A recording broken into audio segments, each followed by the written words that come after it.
Days continued to pass with no new leads or developments in the case.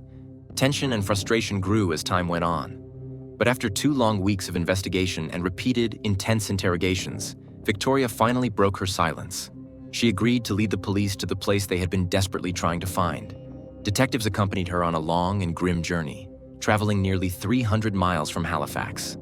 The drive led them far from the city, through isolated roads and desolate landscapes, until they finally reached a remote location just off the side of a highway. There, in the freezing cold and lonely surroundings, the heartbreaking discovery was made. Loretta Saunders has been found. Tragically, it was too late to save her. The search had come to an end, but for her family and loved ones, the true pain was only beginning. The reality of her loss would haunt them forever. Dear viewers, we appreciate your support and comments. It means a lot to us. Thank you for being with us.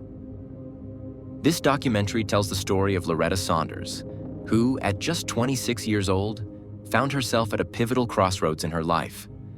She was full of optimism, ambition, and the drive of someone who had fought hard for her future. Loretta was pursuing a degree in criminology at St. Mary's University in Halifax, Nova Scotia, one of the more respected institutions in Canada's Atlantic provinces. Her academic interests weren't just intellectual, they were deeply personal. Her decision to study criminology wasn't random. It came from a place of lived experience and profound empathy. Loretta was part of a large, tight-knit family. One of 8 siblings, she was raised in a home full of love and laughter, and despite the physical distance that sometimes separated them, the Saunders family remained incredibly close and emotionally connected. They were always checking in on one another, offering support, encouragement, and celebrating each other's wins, big or small. Loretta often described her family as her anchor, her safe harbor in a world that could often be turbulent. She was an Inuk woman originally from Newfoundland and Labrador, and like many Indigenous families in Canada, Loretta and her loved ones had faced more than their share of challenges.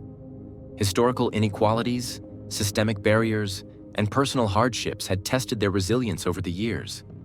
But Loretta's strength was evident to everyone who knew her. She was determined not only to better her own life, but to uplift others who face similar struggles. In her late teens, Loretta made a bold decision to move to Montreal. It was a huge leap, leaving her family behind and navigating life in a fast-paced city all on her own. While she embraced the adventure, it was also an incredibly difficult time for her. The transition came with overwhelming pressure, and before long, Loretta began facing serious personal battles. Her mother, Miriam, later shared that Loretta had developed, one that pulled her into some of the darkest moments of her life. There was even a period when she found herself without a stable place to sleep, relying on the streets for shelter. But Loretta's story didn't end there. Rather than being defined by her lowest points, she became an example of what it looks like to fight for recovery. Loretta chose to seek help. She enrolled in a rehabilitation program, and through immense willpower and the support of her family, she got clean. She took control of her future, step by step. Once she was back on her feet, she made another bold move, this time to Halifax, where she applied to university. Her acceptance to St. Mary's was a defining moment.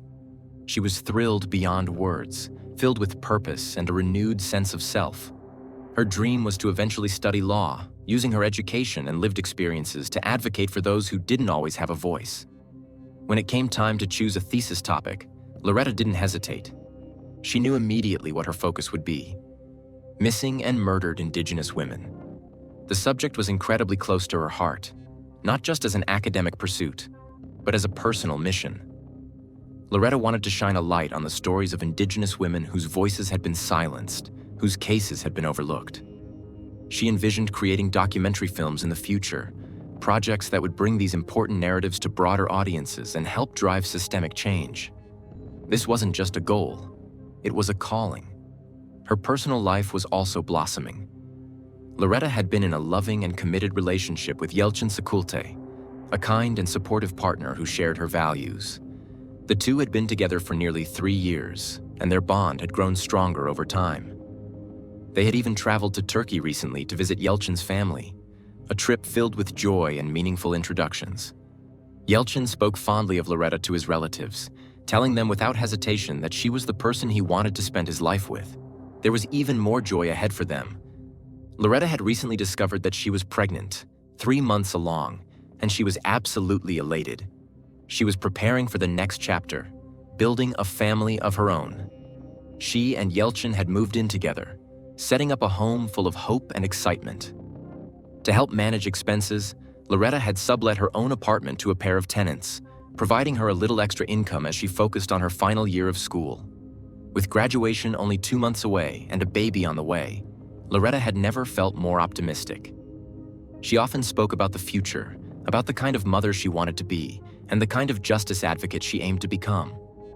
Life, after so many hardships, was finally beginning to feel full of possibility. Everything seemed to be aligning, but then everything changed. On February 14th, 2014, a sudden and alarming concern disrupted the sense of calm. Loretta's boyfriend Yelchin called her sister DM in a state of growing panic.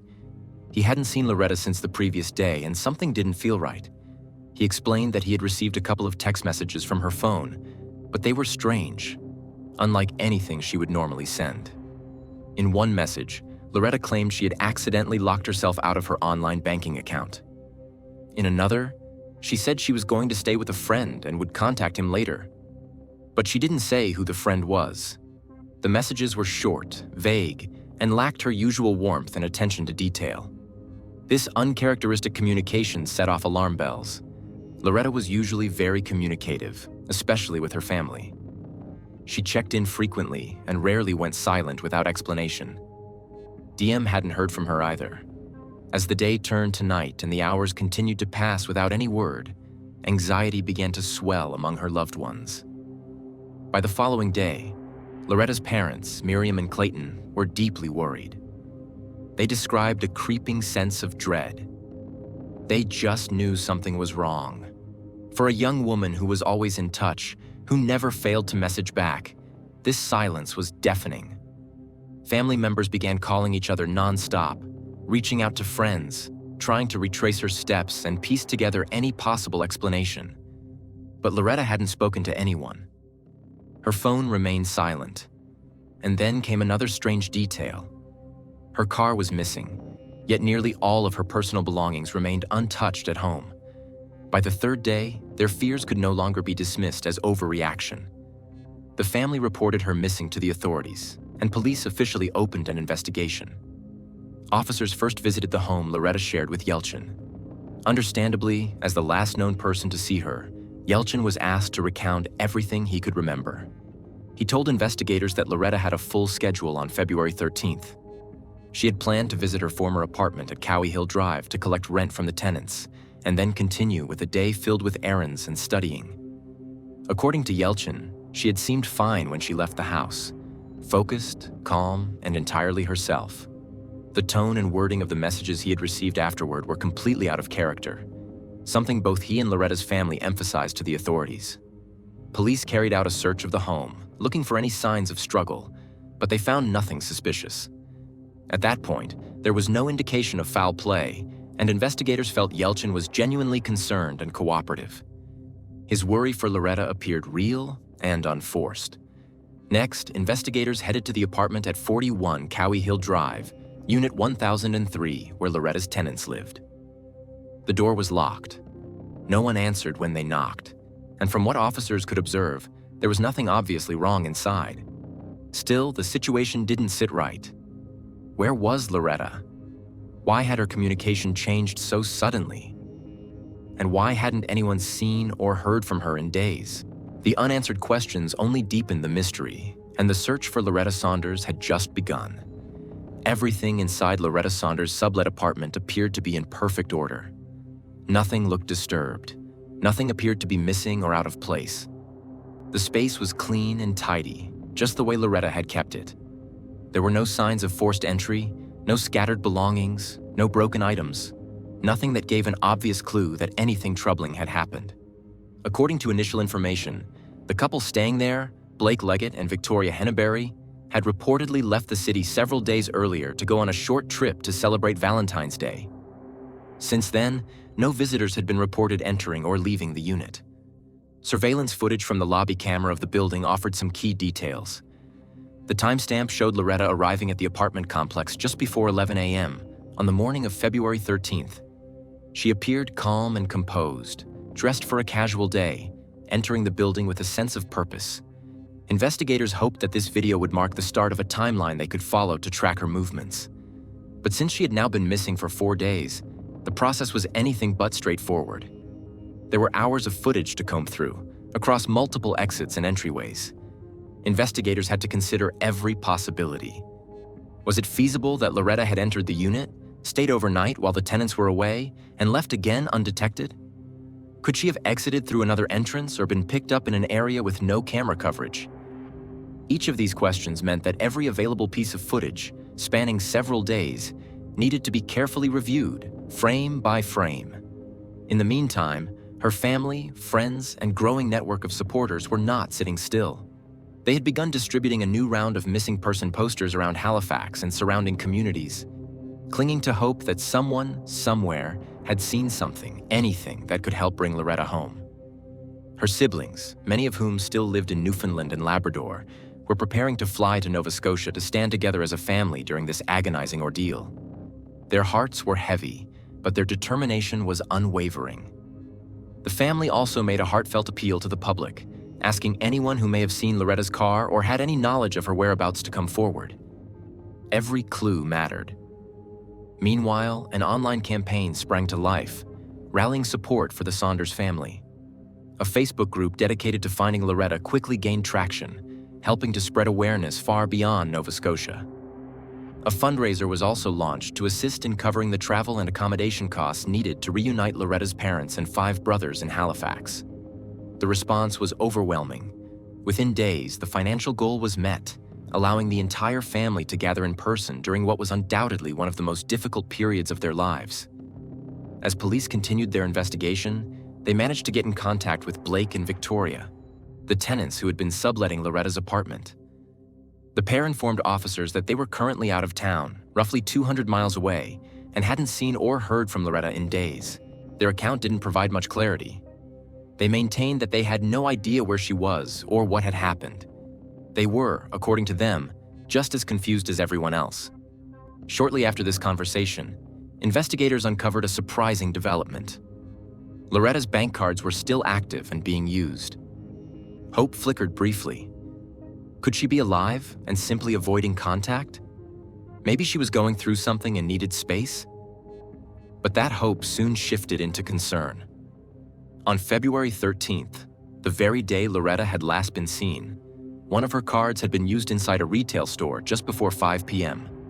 Surveillance footage confirmed her car was parked outside the location at the time of the transaction. However, the person using the card was not Loretta. The footage revealed a woman at the counter who resembled neither Loretta in appearance nor demeanor. Just a few minutes later, Loretta's card was used again, this time at a second location, roughly 10 miles from the first store. Security footage from this location captured a figure in a blue jacket completing the transaction. As the store clerk stepped briefly out of the frame, the camera picked up a clear view of the vehicle's driver. It wasn't Loretta. Now investigators had concrete evidence that someone else was in possession of both her car and her financial belongings, and that someone was using them to make purchases.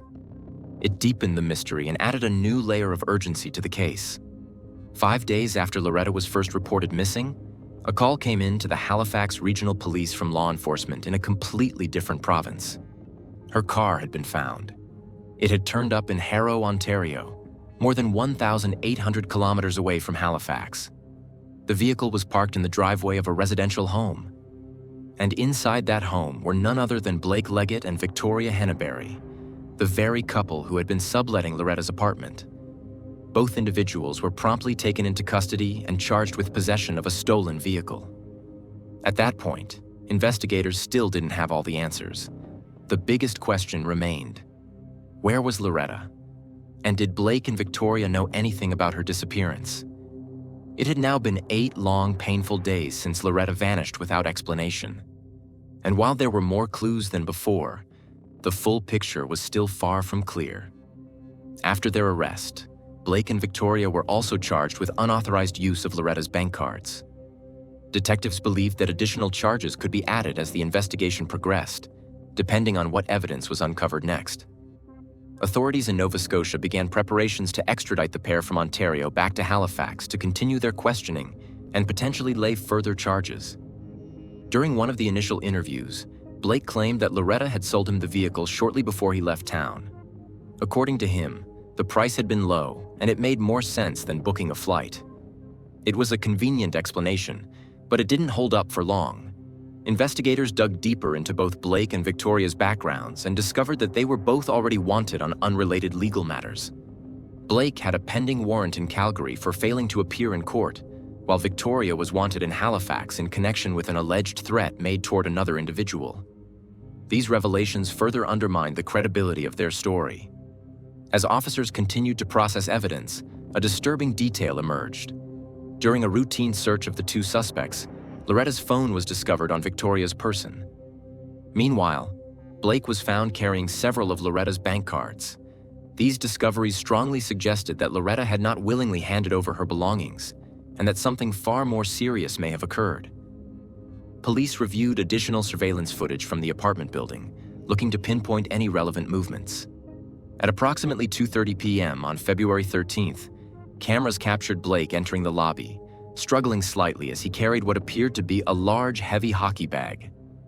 Investigators noted the bag's size and the strain on Blake's posture.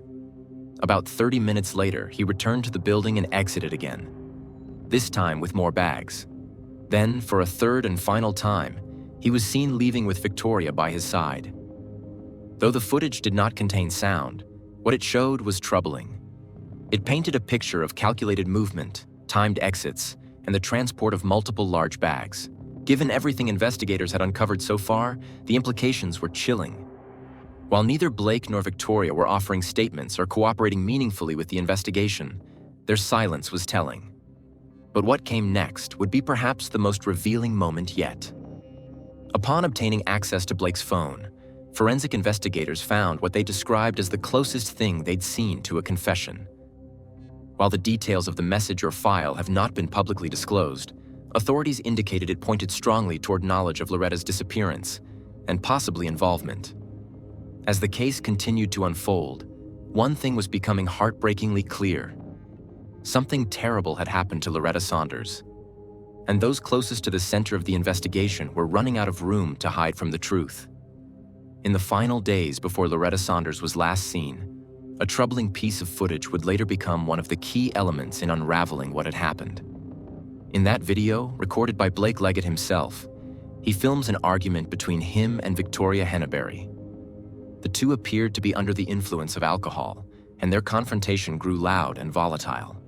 Though seemingly just another quarrel between roommates or partners, this recording would later become a crucial piece of the puzzle.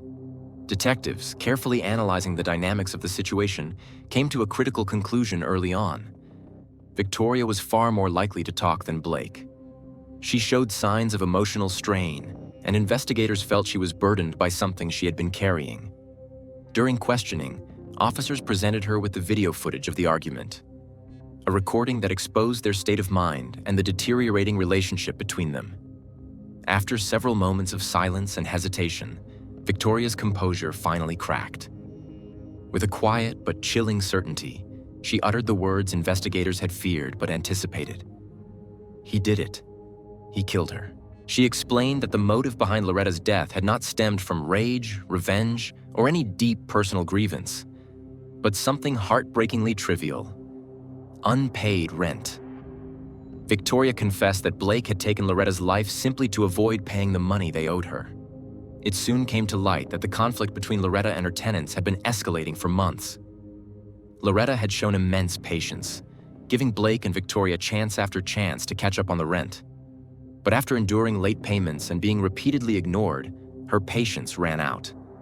At the time, they owed her approximately $600, money Loretta genuinely needed, especially as a student preparing for graduation and a new life as a mother. On February 13th, she had gone to the apartment determined to collect what was owed and to ask them to vacate the space. What she didn't know was that her decision would place her in serious danger. Investigators pleaded with Victoria to tell them more, to share where Loretta was. Days passed without new information. But then, 2 weeks into the investigation, and after prolonged questioning, Victoria finally agreed to lead police to her. She took detectives on a long journey, about 300 miles outside of Halifax, until they arrived at a secluded area off the side of a highway. There, in the cold and remote area, Loretta Saunders was finally found. The search was over. But the heartbreak had only just begun. One of the community leaders involved in the search effort spoke emotionally in the aftermath.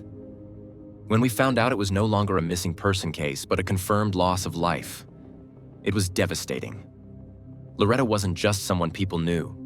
She was someone they loved. People took the initiative to help because they felt a deep connection to her. In the days that followed, St. Mary's University held a solemn and deeply moving memorial. The academic hall, normally filled with students and lectures, was transformed into a space of remembrance. More than 200 people attended, filling every seat in the room. There was not a single empty chair at the service held to honor the life of Loretta Saunders. Classmates, professors, friends, and members of the broader community came together to reflect on her life and legacy. During the service, the university president gave a touching tribute. Loretta's life was a bright and beautiful presence among us. She was smart, passionate, and full of promise. Your life, Loretta, was truly precious. We miss your glamour, your laughter, and your cheer. And we want your family to know you will never be forgotten. Your spirit will always linger in these halls. As part of preserving her legacy, the university proposed a scholarship in Loretta's name, pending approval from her family. This scholarship would serve not only as a tribute to her, but as a beacon of hope for Indigenous students pursuing justice-related studies in the future. Loretta's family eventually planned a funeral in her hometown of Goose Bay, Labrador, allowing them to say a final goodbye surrounded by loved ones in the community where she was raised. Despite Victoria's earlier admission to detectives, both she and Blake initially pleaded not guilty to all charges. Their legal teams requested that their trials be conducted separately, but a judge ruled against the motion, deciding that the charges were too closely connected and that both individuals would be tried at the same time. However, just as the trial was about to begin, the case took a sudden and unexpected turn. Both Blake and Victoria changed their pleas and finally offered their versions of what transpired that day. According to both statements, Loretta had come into the apartment and was calmly seated in a chair, waiting for them to hand over the overdue rent. Then, in a matter of moments, the situation escalated. Blake allegedly approached her from behind, and a struggle ensued. What followed was a rapid and deliberate cover-up. After the act, Blake reportedly cleaned the space, packed a large hockey-style equipment bag, and placed it in the back of Loretta's vehicle. The pair then left Halifax as if nothing had occurred. During their journey, they used Loretta's bank cards to purchase food, but when prompted for passwords, they didn't know them. In a calculated move, Victoria used Loretta's phone to message Yelchin, Loretta's partner, pretending to be her, trying to throw off suspicion for as long as they could. The truth was harrowing. Loretta Saunders, a bright, determined, and loving woman, lost her life over a mere $600. She had shown compassion to her tenants, given them time, and tried to resolve the matter peacefully. The fact that her life was taken in such a senseless and avoidable way was devastating. According to investigators and prosecutors, it was clear from the evidence that Loretta had fought with everything she had to survive. But the attack had been sudden, and the deception that followed, cold and calculating. Eventually, during the presentation of facts, Blake changed his plea to guilty of first-degree murder, and Victoria pled guilty to second-degree murder. Blake's attorney explained that his client chose to plead guilty voluntarily and without a deal, because he didn't want the Saunders family to endure the trauma of a public trial, where graphic evidence would have been presented for weeks. Blake was sentenced to life in prison without the possibility of parole for 25 years. Victoria was also sentenced to life in prison, though under Canadian law she is eligible to apply for parole after 10 years. Outside the courtroom, Loretta's mother shared her grief with the public. "My daughter's murder is on her hands," she said of Victoria. "And she only has 10 years before she can apply for parole. What kind of justice is that? Tell me, what kind of justice?" Her voice broke with emotion as she continued. These two people murdered my daughter. They didn't show her any mercy, so why should we show mercy to them? I want them taken away for good." She also recalled her emotional walk to the courthouse before the hearing. "As I walked down the street that day, I prayed. I didn't even know what to believe anymore. But deep down, I said, God, if you're real, if you really have my daughter with you, then please, let them plead guilty." And in that moment, her prayer was answered. It almost felt surreal, almost divine, as Loretta's mother later recalled through a mix of tears and trembling voice. "It was so strange at the time, so powerful," she said. "I remember saying, 'Oh my God,' like I was speaking directly to him. And in that moment, I felt like God answered my prayer. Not just mine, but the prayers of every person who had supported us, every soul who had lit a candle, whispered a prayer, or stood in solidarity. All of us were heard. Our prayers were answered." She paused, struggling to find the right words. "I want to thank everybody, everyone who walked with us in our darkest days." But the emotions were complicated, swirling inside her like a storm. "I feel so many things. I'm hurting so much. I miss my daughter with every heartbeat. I'm relieved we didn't have to sit through the whole trial, relive every detail, and listen to everything that would have come out in court." Inside the courtroom, the judge did not mince words. In his final remarks, he called the crime despicable, horrifying, and cowardly. There was no question about the emotional intensity of the proceedings. Family members and supporters sat through every hearing with clenched jaws and tear-filled eyes. At one particularly emotional point, Loretta's sister, DM, could no longer contain the anger and pain she had carried for so long. She lunged toward Blake and Victoria, shouting at them in a burst of anguish. Security quickly intervened.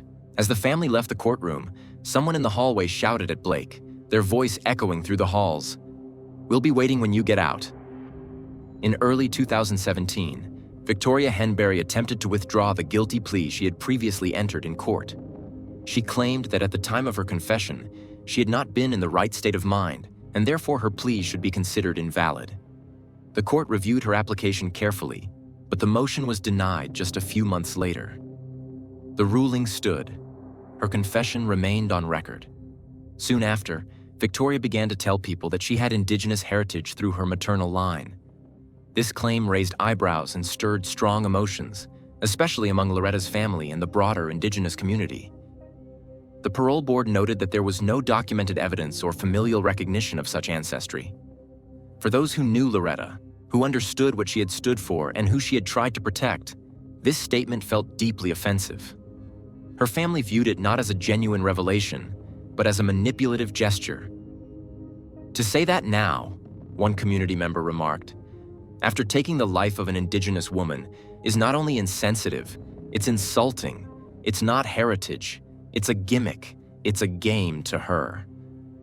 2 years later, Victoria reached out to an Indigenous Women's Support Center, hoping to receive assistance that could potentially help her gain release or support during incarceration. However, after reviewing her case and considering her past actions, the center rejected her application. Despite this, Victoria continued to seek access to culturally significant resources. She applied for a special pass to attend an Indigenous Women's Sharing and Drumming Circle, an event meant to promote healing, unity, and sacred tradition. At first, the parole board approved her request. But after news of the decision broke and public backlash mounted, the approval was rescinded. Community members and advocates argued that allowing her participation in such events undermined the sacred nature of Indigenous spaces and disrespected Loretta's memory. As a result, Victoria is now officially prohibited from accessing any Indigenous services through the correctional system. In the wake of Loretta's loss, her sister DM tried to channel her grief into action. She created a blog titled A Homicide Survivor's Journey Through Grief, where she poured her soul into writing about loss, trauma, resilience, and the complicated road to healing. DM didn't stop there. She began working closely with filmmaker Matthew Smiley, creator of the acclaimed documentary Highway of Tears, which investigated the heartbreaking stories of missing and murdered Indigenous women along the notorious Highway 16 in British Columbia. A stretch of road over 700 kilometers long, often referred to as one of the darkest paths in Canada's history. Together, they hoped to amplify Loretta's voice, her mission, and the issue she was so deeply passionate about. 2 theaters in Halifax hosted screenings of Highway of Tears, with all proceeds directed to the Loretta Saunders Scholarship Fund. The fund was established to support Indigenous women in their pursuit of post-secondary education, a cause Loretta had championed before her life was cut short. DM later reflected, "This is all to honor Loretta. This is what she would have wanted. She dreamed of telling these stories, raising awareness, and doing what Matt did, documenting injustice. She should be here, using her brilliance to change the world. She should have been on the other side of the camera, not on a list of victims. Now she's become another name, another statistic." DM's tireless advocacy did not go unnoticed. She was honored with the Ambassador of Conscience Award by Amnesty International, one of the highest honors the organization offers for human rights activism. The award recognized her courage, her voice, and her unbreakable spirit in the face of unspeakable loss. But grief is complicated. It rarely fades.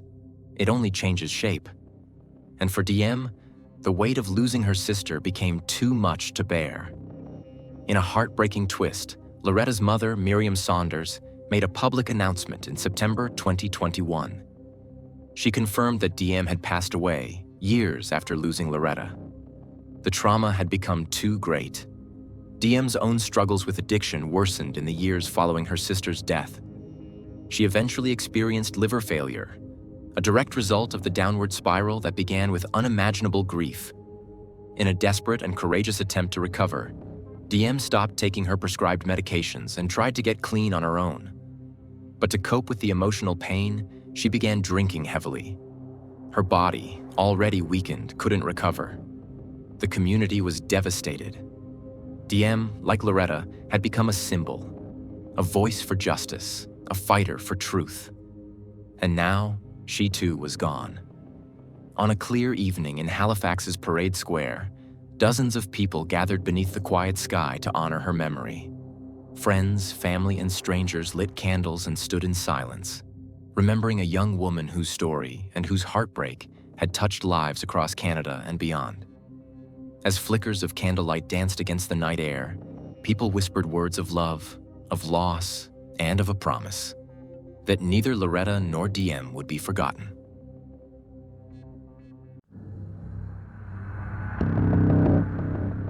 Fabian approached the door and knocked gently. No response. He called Colleen. Silence. Another knock. Still nothing. A growing unease settled in his chest. He hesitated at the threshold, torn between respecting Colleen's privacy and acting on the rising tide of fear inside him. After a moment's pause, heart pounding, Fabian made the agonizing decision to turn the doorknob and step inside. What he saw stopped him cold. A wave of shock and disbelief washed over him, his breath catching in his throat. His hands trembled as he pulled out his phone and, with a voice tight with panic, called emergency services. Struggling to keep his composure, he followed the dispatcher's instructions as best as he could, kneeling beside her, trying to help, trying to do something.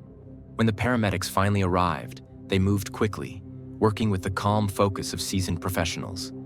But after a few minutes, their expressions grew solemn. It was over. Colleen Rebello had passed away. Dear viewers, please don't forget to like, leave a comment under the video, and subscribe to the channel so as not to miss new videos. This is very important to us. On the surface, Andre Rebello's life in Perth, Western Australia, appeared nothing short of ideal. His days were spent in a sleek, modern home nestled in a desirable suburb, one he shared with his long-term partner, Gracie Piscopo.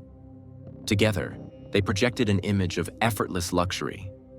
To the casual observer scrolling through Instagram or TikTok, they were the embodiment of modern success.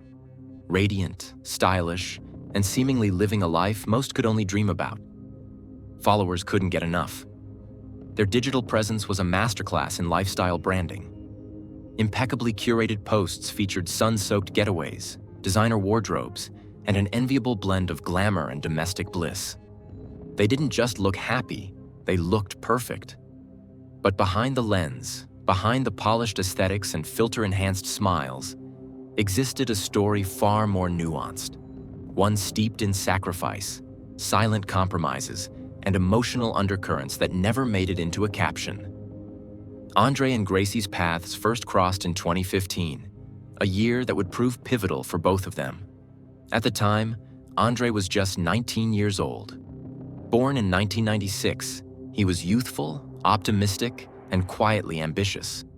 Gracie, with her striking looks and undeniable charisma, carried herself with a determination that was impossible to ignore.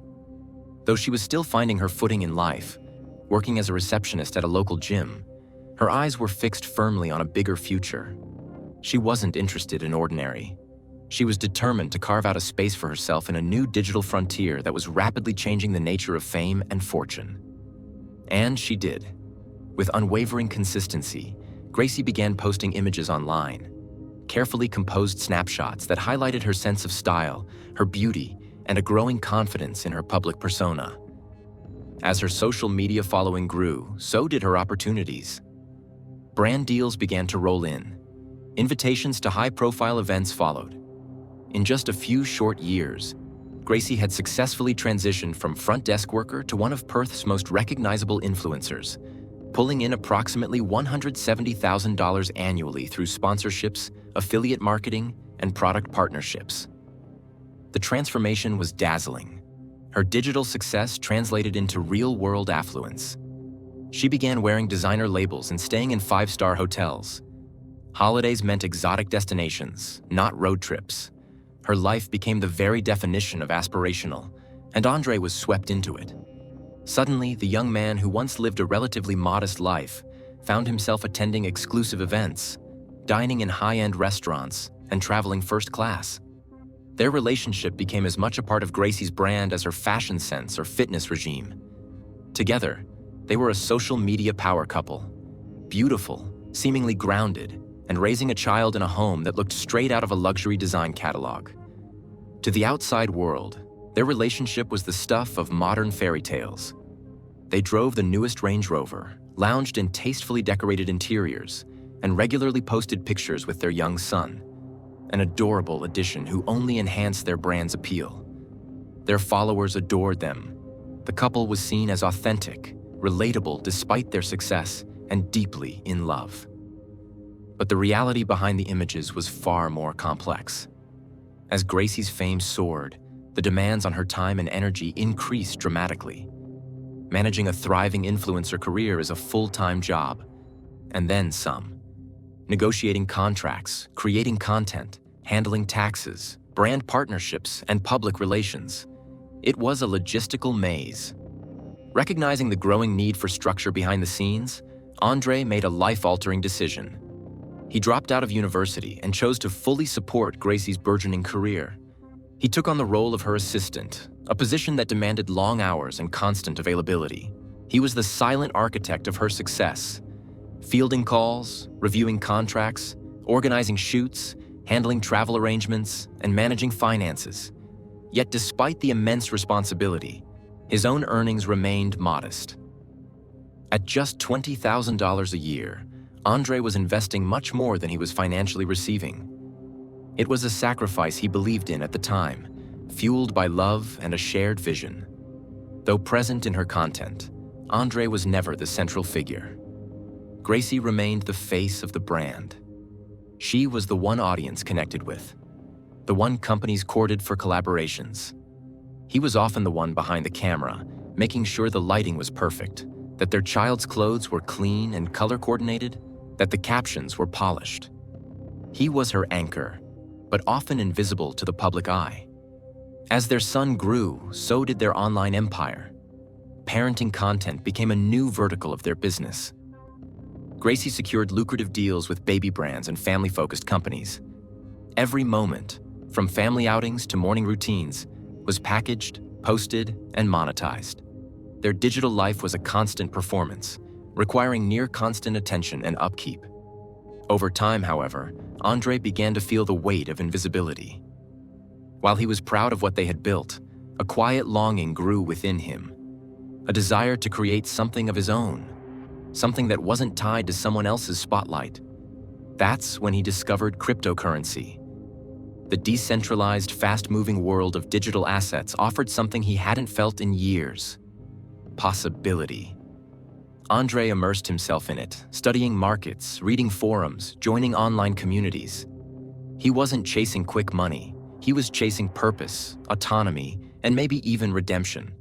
He spoke to Gracie about it often, confident that the risks would eventually pay off. He believed that crypto could be their next chapter, one where he could finally step into the spotlight, not as an assistant, but as a creator of his own legacy. But not everyone shared his enthusiasm. Andre's mother, Colleen Rebelot, had watched her son's transformation with a mix of pride and growing concern. A mother of 4, 3 sons and a daughter, Colleen had always emphasized the importance of education, consistency, and long-term planning. Her vision for Andre's future had included university, a stable career, and perhaps a quiet life free from the volatility of social media fame. To Colleen, Andre's decision to step away from school and dive into an unpredictable world felt risky, maybe even reckless. She worried that he was becoming consumed by an image-driven lifestyle that, while beautiful on the surface, lacked the solid foundation needed for a lasting future. She shared these fears with a close friend, often questioning whether Andre's sacrifices were truly being recognized or appreciated. She admired Gracie's hustle, but feared the dynamic was unbalanced. In her eyes, Andre was giving so much of himself, his time, his energy, his ambitions, while standing perpetually in someone else's shadow. Colleen's love for her son made her fear for his emotional well-being. Fame, she knew, could be fleeting. And when the lights dimmed, when trends shifted, when the audience moved on to the next viral face, what would be left? Despite the many challenges life had thrown her way, Colleen Rebelot remained steadfast in her devotion to her family. She was a mother in the truest sense of the word, strong, nurturing, and unshakably loyal.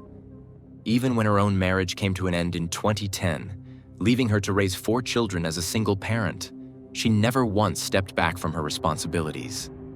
Through long days and uncertain nights, she stood firm, supporting her children not just emotionally, but with a kind of structure and moral guidance that would serve as the foundation of their lives. Colleen worked as a teacher, an underappreciated yet vital role she took to with humility and purpose. The job wasn't glamorous, and the pay was never lavish, but it was work that mattered. It provided for her family, and more importantly, it allowed her to be present for her children in the ways that counted. Over the years, she juggled school drop-offs, work meetings, doctor appointments, and parent-teacher conferences. She made home-cooked meals when time allowed, and always made space to listen, to advise, to be the person her kids could turn to when the world felt overwhelming. And when the house eventually grew quieter, when the children began stepping into their own adult lives, Colleen made a choice that was as brave as it was inspiring. Rather than settle into a quieter chapter, she decided to chase a dream of her own. She returned to school in her mid-50s, driven by a desire to serve others in an even deeper way. In 2020, at 58 years old, she proudly earned a degree in healthcare. It was more than a diploma. It was a symbol of resilience and second chances. Her family cheered her on with pride as she stepped into a new professional chapter, one filled with purpose and optimism. But that bright new beginning would never fully take shape. On the morning of May 25, 2020, Colleen's household was in its usual rhythm. The day had started with its typical flow: quiet conversations over breakfast, preparations for work and study, and the simple comfort of a family moving through their routines. Her youngest son, Fabian, was still living at home. Her daughter, Monique, had recently moved back in temporarily while completing her paramedic training. Living with their mother made the daily commute easier for Monique, and for Colleen, having 2 of her children back under the same roof was a welcome gift. That morning, Fabian and Monique each went about their responsibilities. Fabian, who worked part-time at a local supermarket, needed to be dropped off by 10 a.m. and picked up at 2 p.m., a routine Colleen handled with the same reliability she had shown for years. She was known for being punctual and dependable. She didn't miss appointments. She didn't forget calls. But that afternoon, as Fabian finished his shift and waited outside the store, something felt off. The familiar car was nowhere in sight. Minutes passed, then more. He pulled out his phone and tried calling her. Once, twice. Eventually, he called 13 times. Each one went unanswered. It wasn't a long walk back home, perhaps 10 or 15 minutes, but Fabian felt a growing unease. His mother had never left him stranded before. She wasn't someone who would ignore multiple calls without a word. And though Colleen had been in generally good health, he couldn't shake the feeling that something was wrong. Colleen had been managing a few minor health conditions. Nothing alarming, nothing that ever seemed to hold her back. She had mild heart concerns and a thyroid condition called Hashimoto's, which she monitored and treated with care. She was active, alert, and as far as anyone could tell, in good spirits that very morning. Fabian reminded himself of that as he walked. He tried not to jump to conclusions. When he got home, the house appeared still. Nothing was obviously out of place. And then he heard the sound of running water, the bathroom shower specifically. A flicker of relief passed over him. Maybe she'd simply been delayed and lost track of time. But the more he listened, the more that small hope began to fade. The water had been running for quite a while, and despite his repeated calls, Colleen hadn't answered. He knocked on the door. No response. He called her name. Silence. Another knock. Still nothing. Torn between respecting her privacy and responding to his mounting worry, Fabian made the difficult decision to open the door. What he saw shook him to his core. Something was undeniably wrong. Acting on instinct and sheer panic, Fabian carefully moved her to the center of the room and reached for his phone. With trembling hands and a voice heavy with urgency, he dialed emergency services. Every second dragged like an hour. As he waited for help to arrive, he followed the instructions given to him over the phone, trying his best to provide aid. Despite his best efforts, a quiet dread had already taken hold. When paramedics arrived, they quickly took over. The professionals worked with speed and precision, but it was soon clear that nothing more could be done. Colleen Rebello had passed away. There were no obvious signs explaining what had happened. No warning. No goodbye. Fabian, overwhelmed and devastated, messaged his sister. He needed someone, anyone, to come home. He couldn't process it alone. His hands still shook as he texted Monique and tried reaching out to their older brother, Andre. But Andre didn't respond immediately. He was with his partner, Gracie, and their son. It wasn't until Monique herself began calling and texting him that Andre finally arrived home with his family in tow. By then, the house had changed. The ordinary rhythm of the morning had been replaced with a heavy stillness. A quiet shock filled the air. Just hours earlier, everything had seemed normal. Monique had spoken with her mother that very morning. Nothing had appeared unusual. Colleen had seemed calm, focused, and upbeat. Completely herself. The suddenness of her passing didn't just feel tragic. It felt inexplicable. An autopsy was later performed. The results offered no closure. The official cause of death was listed as undetermined. For her children, that ambiguity left a wound that refused to heal.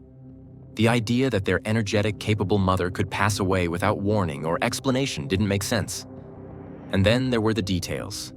Small, unsettling inconsistencies that began to weigh heavily on the family's minds. Colleen had certain habits. Routine was important to her, especially in her morning rituals. One of those habits was removing her gold wristwatch before stepping into the shower. She'd done it for years. That morning, Fabian found the watch still on her wrist. It was a small thing, but deeply out of character. She also had a custom of removing her jewelry before bathing. On that day, the rings and necklace she typically set on the vanity were still on her. Even more odd, the anti-slip mat, something she always placed inside the tub before showering, was left hanging over the edge. Individually, these may have seemed trivial, but for those who knew her intimately, they were red flags. This wasn't the way Colleen did things. She was consistent, meticulous. The fact that every one of her usual steps had been skipped, on the very morning she passed away, felt more than coincidental. It felt wrong. To her family, those seemingly minor deviations weren't just details. They were signals, whispers of a truth that remained just out of reach. And as days turned into weeks, they were left with more questions than answers. Police officers who arrived that day conducted their preliminary checks with care and methodical precision. The front door was locked. The windows were secured. There were no signs of forced entry, no broken glass, no ransacked drawers or displaced valuables. To the casual observer, and even to seasoned investigators, it appeared to be a quiet home where a quiet tragedy had simply occurred. With no evidence of foul play and no injuries pointing to external causes, the official report leaned toward natural causes. The absence of trauma, the locked-down house, and the inconclusive autopsy led authorities to a reluctant conclusion. Colleen's passing, however sudden, was due to internal medical factors. It was a heartbreaking loss for her children, but it was assumed to be one of nature's cruel mysteries. And for a while, that was the end of it. But the calm didn't last long. Just weeks after Colleen's death, a phone call would turn everything upside down. It came not from law enforcement, but from an insurance provider. Their inquiry wasn't focused on Colleen's death itself, but on something adjacent. They were investigating fraud. The red flag had come from within their own internal processing department. Suspicious documents, inconsistencies in the paperwork, and an unusual timeline had triggered concerns. The name attached to all of it? Andre Rebello, Colleen's second eldest son. What followed next would fracture a family, send shockwaves through their community, and lead authorities down a deeply unsettling path. As police reopened their investigation, they quickly learned that just 1 week prior to Colleen's passing, Andre had quietly arranged not one, but 3 separate life insurance policies, all taken out in his mother's name. The combined payout from those policies totaled more than $1 million Australian. In each case, Andre was listed as the sole beneficiary. Not a single mention was made of his siblings, Monique, Fabian, or Julian. The timeline was alarming. And more alarming still was what happened in the days immediately following Colleen's death. Andre didn't wait. Almost as soon as the funeral arrangements had been made, he contacted each of the insurance companies and attempted to file the claims. 2 of the providers quickly identified discrepancies and denied the claims outright, citing the suspicious proximity between policy activation and Colleen's passing. Only 1 company was still reviewing the claim, pending additional documentation. And that's when the inconsistencies began to multiply. One of the claim forms submitted by Andre contained a critical error. Colleen's date of birth was listed incorrectly. Instead of her actual birth date, the form bizarrely included Andre's own. It seemed an impossible mistake to make if the paperwork had truly been filled out with care. There were other oddities. The medical records included in the submission appeared hastily prepared. One report stated that Colleen had died due to a ruptured aneurysm causing a subarachnoid hemorrhage, a term that might sound medically valid but directly contradicted the official autopsy, which had not identified any such event. Investigators questioned where that information had come from and why it had been included. But perhaps the most unsettling revelation came with the discovery of a new will, one allegedly drafted and signed by Colleen not long before her passing. This document, unlike her previous statements of intent, named only Andre as the sole heir to her entire estate. There was no mention of her other 3 children, no provisions, no division of assets, no explanation.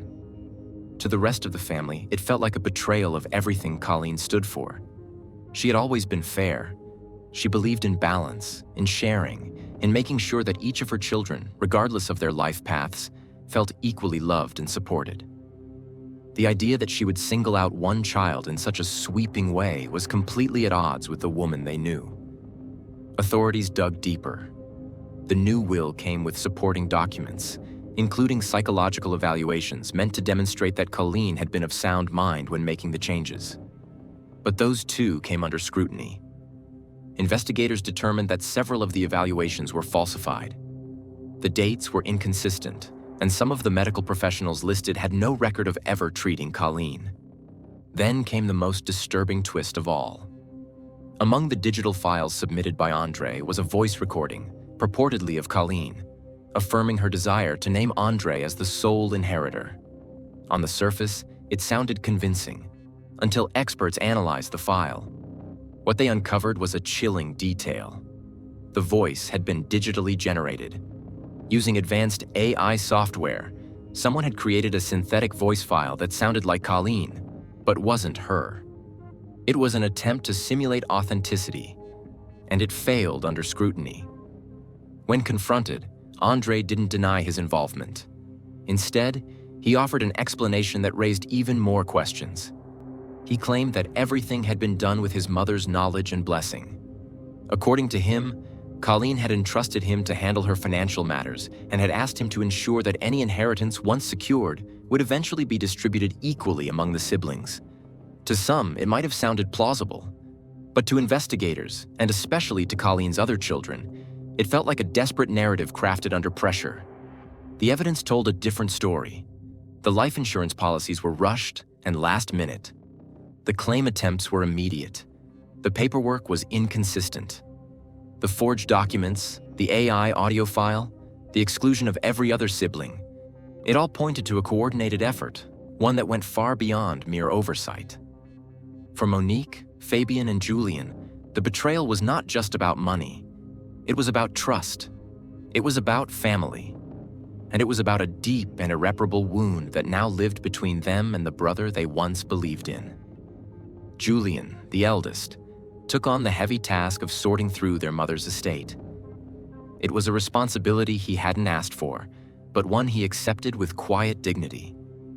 He moved into Colleen's house and began organizing her affairs, hoping to bring clarity and closure to the chaos. But almost immediately, he hit a wall. Vital documents were missing. Colleen's driver's license, her Medicare card, tax records, even her birth certificate. Gone. When Julian questioned Andre, his younger brother admitted to having taken them. He claimed it was necessary in order to handle the insurance process. But the explanation didn't sit well, especially in light of what came next.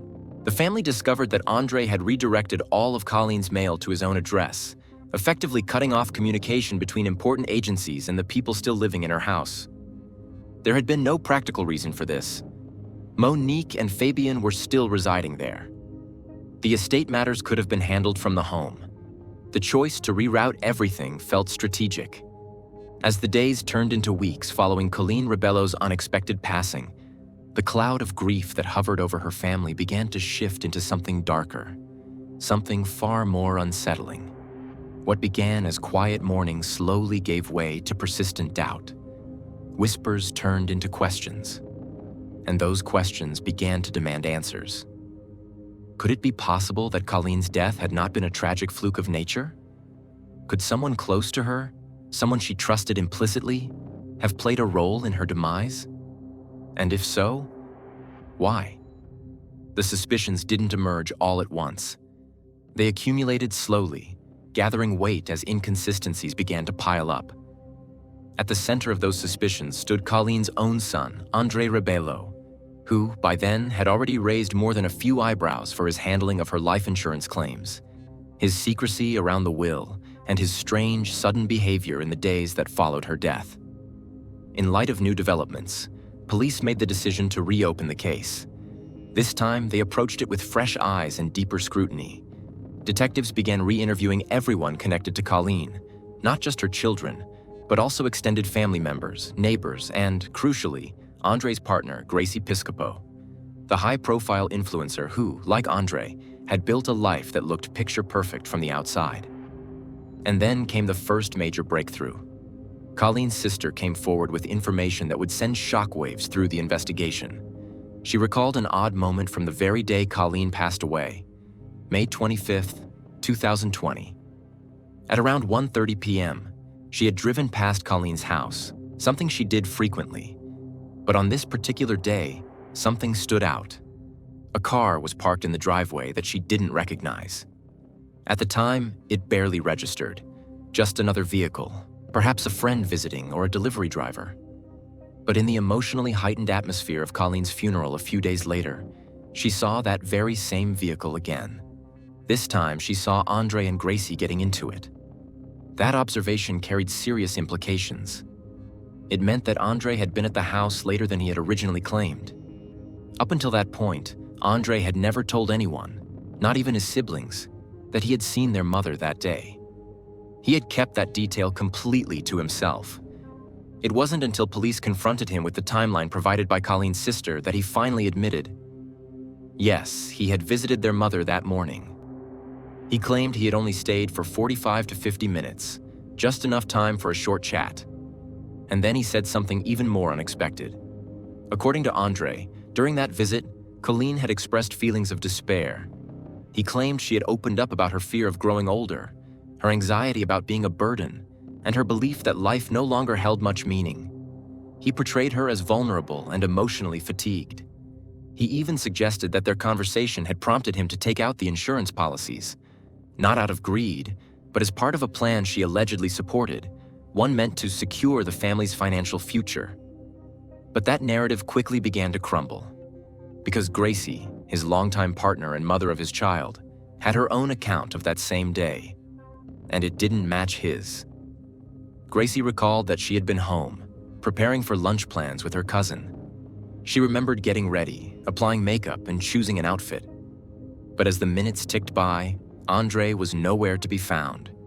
He hadn't told her he was leaving. He didn't say goodbye. He didn't mention a visit to his mother's house. As she waited, her concern turned to frustration. She began calling him 12 times, according to her phone's call log. Every call went unanswered. She sent him messages. Still no reply. Eventually, Andre returned home around 2 p.m., acting as if nothing was unusual. Gracie, confused and annoyed, chose not to press him for details. They were already under pressure. Financial, emotional, personal, and she didn't want to spark an argument. But later that afternoon, she remembered something that struck her as deeply unsettling. Before they went to lunch, Andre had messaged his mother, asking if she could watch their son later that evening. It was an innocent request, unless, of course, he already knew that Colleen wouldn't be able to respond. Investigators found that chilling. The combination of his unexplained absence, his misleading timeline, and his strangely timed message prompted authorities to escalate their efforts. With the approval of a court order, they installed surveillance devices inside Andre and Gracie's home, a camera in the living room and a microphone in the bedroom.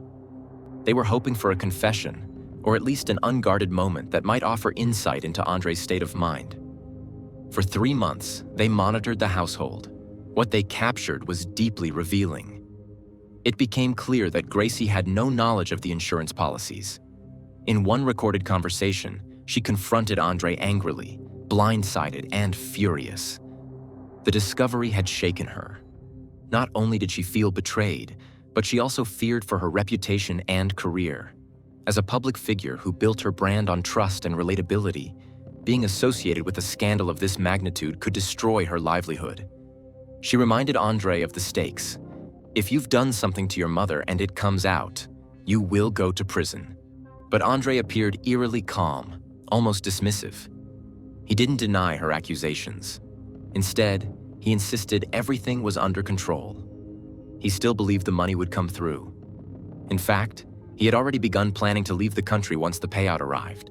There was a confidence in his voice that disturbed investigators. He seemed so certain, which begged the question, why take such a risk at all? On social media, Andre and Gracie projected a life of luxury. They were seen driving a sleek white Range Rover, living in a stunning home, wearing designer clothing, and taking glamorous vacations. But once police began digging into their finances, a very different picture emerged. The house wasn't owned. It was rented at $800 per week. The Range Rover was financed, not purchased.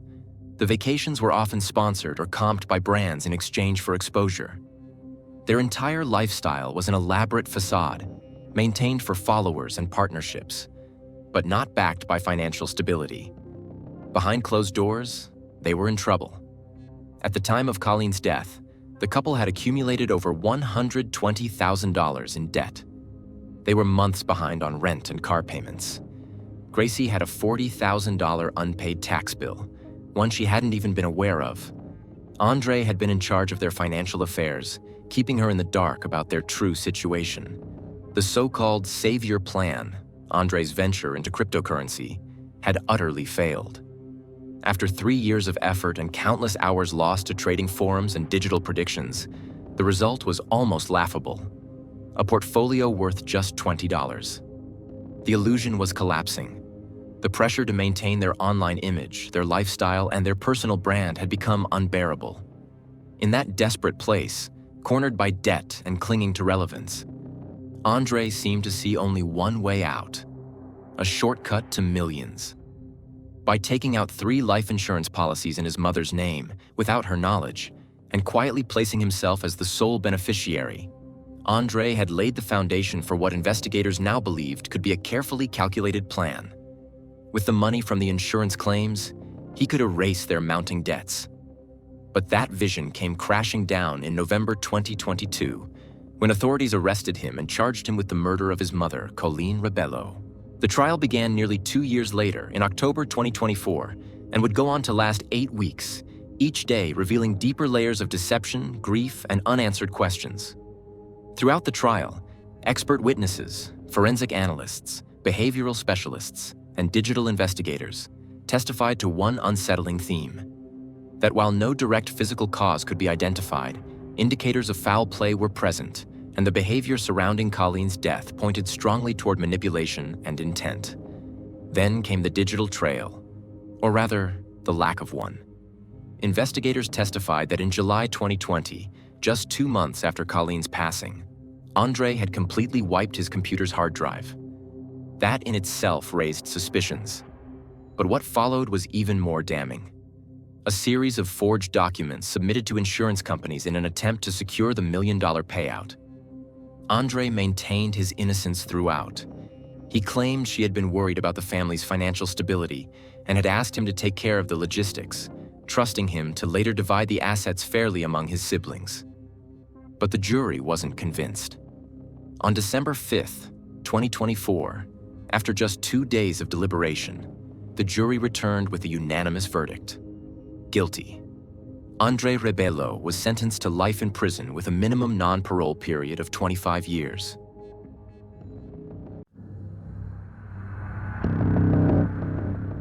Around 1 a.m., a local resident was driving home after finishing a late-night shift at a nearby lumber yard. As he traveled down FM 83, something unusual caught his attention. A vehicle was oddly parked on the shoulder of the road. The car's headlights were still on, casting beams into the dark, and the driver's side door was hanging open. Curious and slightly concerned, he slowed down to get a better look. What he discovered next was nothing short of horrifying. Something so disturbing and unexpected that it shook him to his core. It was a sight unlike anything he had ever witnessed in his life. Without hesitation, he pulled out his phone and dialed 911. Emergency services responded swiftly. Within minutes, deputies from the Sabine County Sheriff's Office and a team of paramedics were dispatched to the scene. They approached the vehicle cautiously and found a young woman, identified as Livy, slumped in the passenger seat. There were no vital signs. She showed no pulse, no breath, no indication of life. Every crime has its own story, and we're here to tell it to you, our dear viewers. Like, comment, and subscribe. Stay with us. Livy Lewis was born in the spring of 1999 in Sabine County, nestled deep within the piney woods of East Texas. Her roots run deep in this quiet, wooded region, where family ties and community values were the cornerstones of everyday life. She was raised in the town of Hemphill, a close-knit and unassuming community where neighbors knew each other by name, and children grew up with both freedom and a strong sense of responsibility. Hemphill wasn't the kind of place that made headlines. It was the kind of place that shaped character in quiet, lasting ways. Livy's family was the kind you'd see sitting together on Sunday mornings at church or gathered around a kitchen table after a long day. Her mother, Darcy Bass, was a steady, loving presence in her life, and her grandmother, Janice Lewis, a retired midwife, held a special place in her heart. These two women were the pillars of Livy's upbringing. Their influence was unmistakable. They taught her compassion not just in words, but through action, caring for neighbors in need, offering support to friends without being asked, and always making time for one another. From an early age, Livy exhibited a kind of quiet depth that made her stand out. She wasn't loud or attention-seeking. Instead, she was the type of person others naturally gravitated toward. With her long, dark brunette hair, observant hazel eyes, and an easy, genuine smile, Livy had a presence that lingered in people's minds. She had a soothing voice and a natural inclination to listen more than she spoke, which made others feel both heard and understood. Her demeanor conveyed calmness, and there was an emotional intelligence about her that made her seem older than her years. Friends and teachers often described her as wise beyond her years, a sentiment that echoed across those who knew her. Livy didn't seek popularity. Instead, she built deep and meaningful friendships that stood the test of time. She was generous with her time, offering help without hesitation, and was the type of friend who would show up with a comforting word or a thoughtful gesture at just the right moment. Her values were deeply shaped by her rural upbringing, a life that prioritized faith, hard work, community connection, and resilience. Material wealth was never abundant in the Lewis household, but what they lacked in finances, they more than made up for with emotional support and familial closeness. Their home was filled with warmth, shared meals, laughter, and a sense of shared purpose. Her grandmother, Janice, often spoke about the sacredness of helping others, a lesson Livy absorbed deeply. Even as a teenager, Livy expressed a desire to do something that mattered. It wasn't a passing thought, it was a guiding principle. She would often share this with friends, saying she hoped her life would be of service to others. That vision for her future eventually took shape in the form of a dream, to become a pediatric or neonatal nurse. She wanted to care for the most vulnerable, babies, infants, and young children, those who could not speak for themselves but needed the most attentive care. This aspiration wasn't born out of ambition, but rather from a deep well of compassion. Throughout high school, Livy spent her weekends volunteering at the local church's daycare and regularly offered to babysit for families in the community. Not because she was earning extra money, but because she genuinely loved caring for children. There was something in her spirit that lit up when she was around them. Academically, Livy was a high achiever. At Hemphill High School, she excelled in her studies, maintained honors-level grades, and became an active member of student life. She joined the cheerleading squad and served on the student council. But perhaps her favorite subject was biology. She had an almost poetic fascination with how the human body functioned and how healing could happen, both physically and emotionally. In one class assignment, she wrote, "Healing isn't just about medicine, it's about presence. People begin to heal when they feel seen, heard, and valued." It was this mindset that set her apart even among her peers. After graduating high school, Livy pursued her dream with unwavering determination. She enrolled in college courses and simultaneously worked as a certified nursing assistant, CNA, gaining first-hand experience in healthcare. Her work was physically demanding and emotionally complex, yet she embraced it with open arms. Her coworkers described her as exceptionally reliable, quietly compassionate, and always willing to go the extra mile. If a patient needed an extra blanket or someone to talk to during a difficult moment, Livy noticed, often without being told, and responded with care. She wasn't just fulfilling job duties.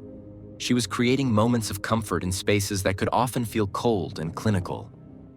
Her patients remembered her not for how fast she moved through tasks, but for how attentively she looked them in the eyes, spoke with kindness, and treated them with dignity. Her dream of working in neonatal care felt like a natural extension of the person she was becoming.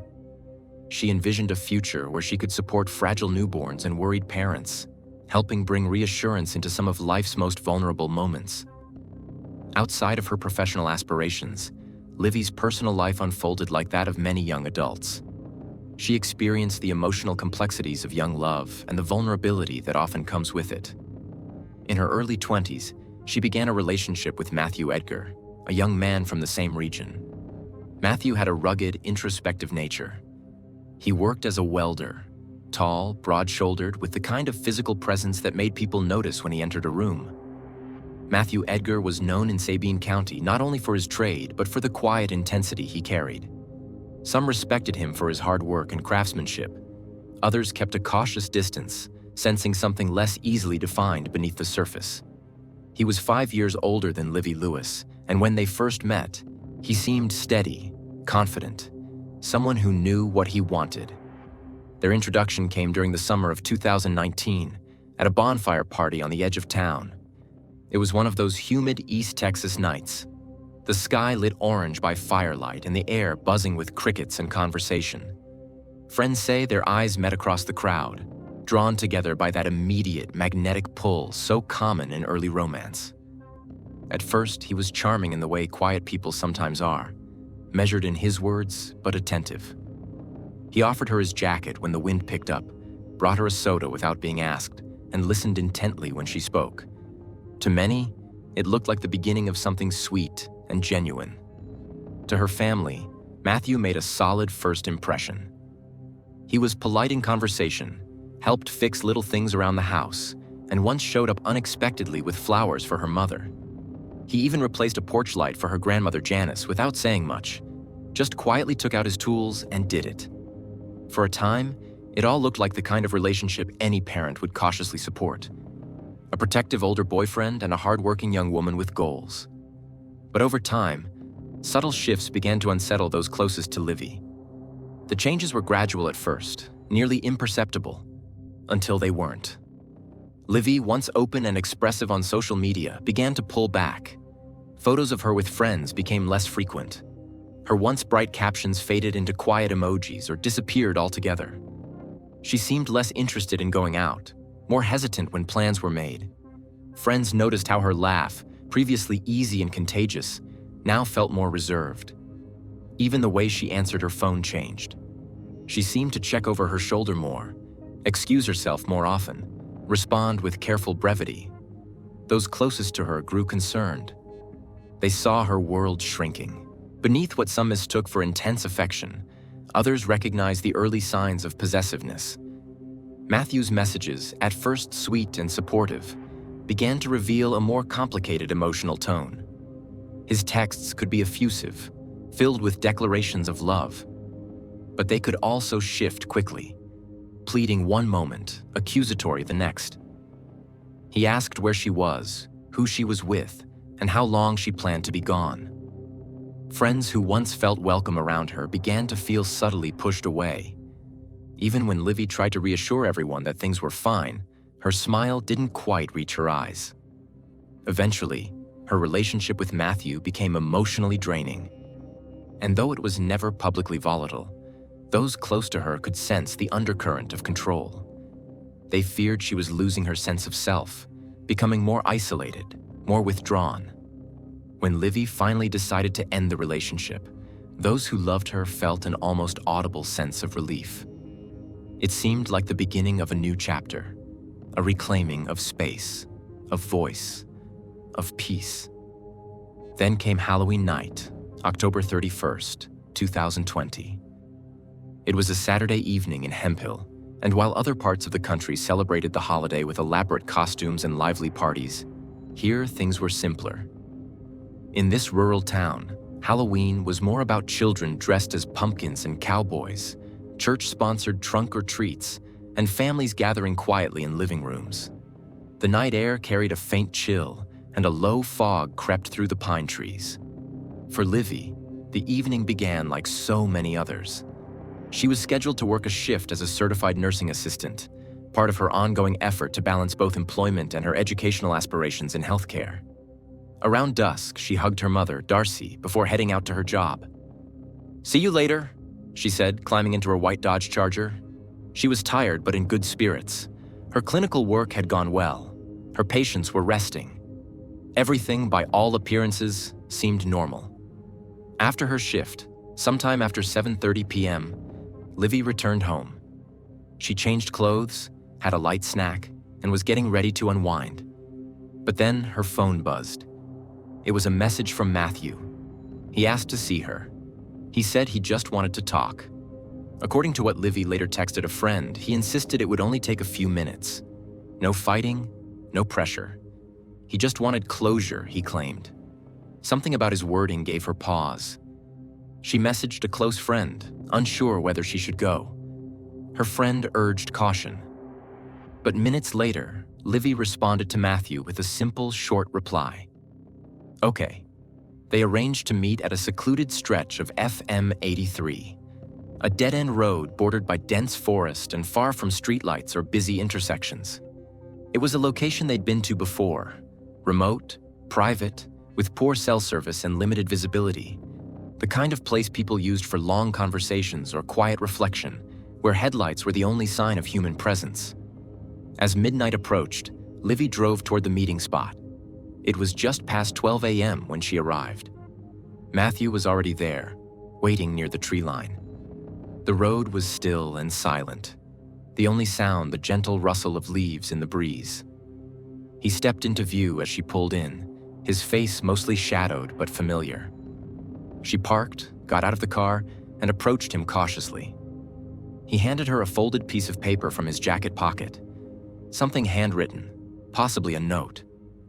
Livy unfolded it and read quietly, a small, sad smile forming on her face. They stood there for a moment, surrounded by darkness and silence, just two silhouettes in the fog. Shortly after 1 a.m., a local man, an employee at the nearby lumber mill, was driving home from a late shift. He noticed a white vehicle parked oddly on the side of FM 83. Its headlights were still on, casting long beams into the trees. The front driver's side door was open. What the driver saw next would remain seared in his memory forever.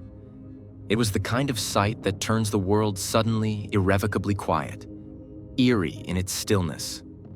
At first glance, the white Dodge Charger appeared simply abandoned, its headlights cutting through the fog, illuminating the shoulder of FM 83 like ghostly sentinels.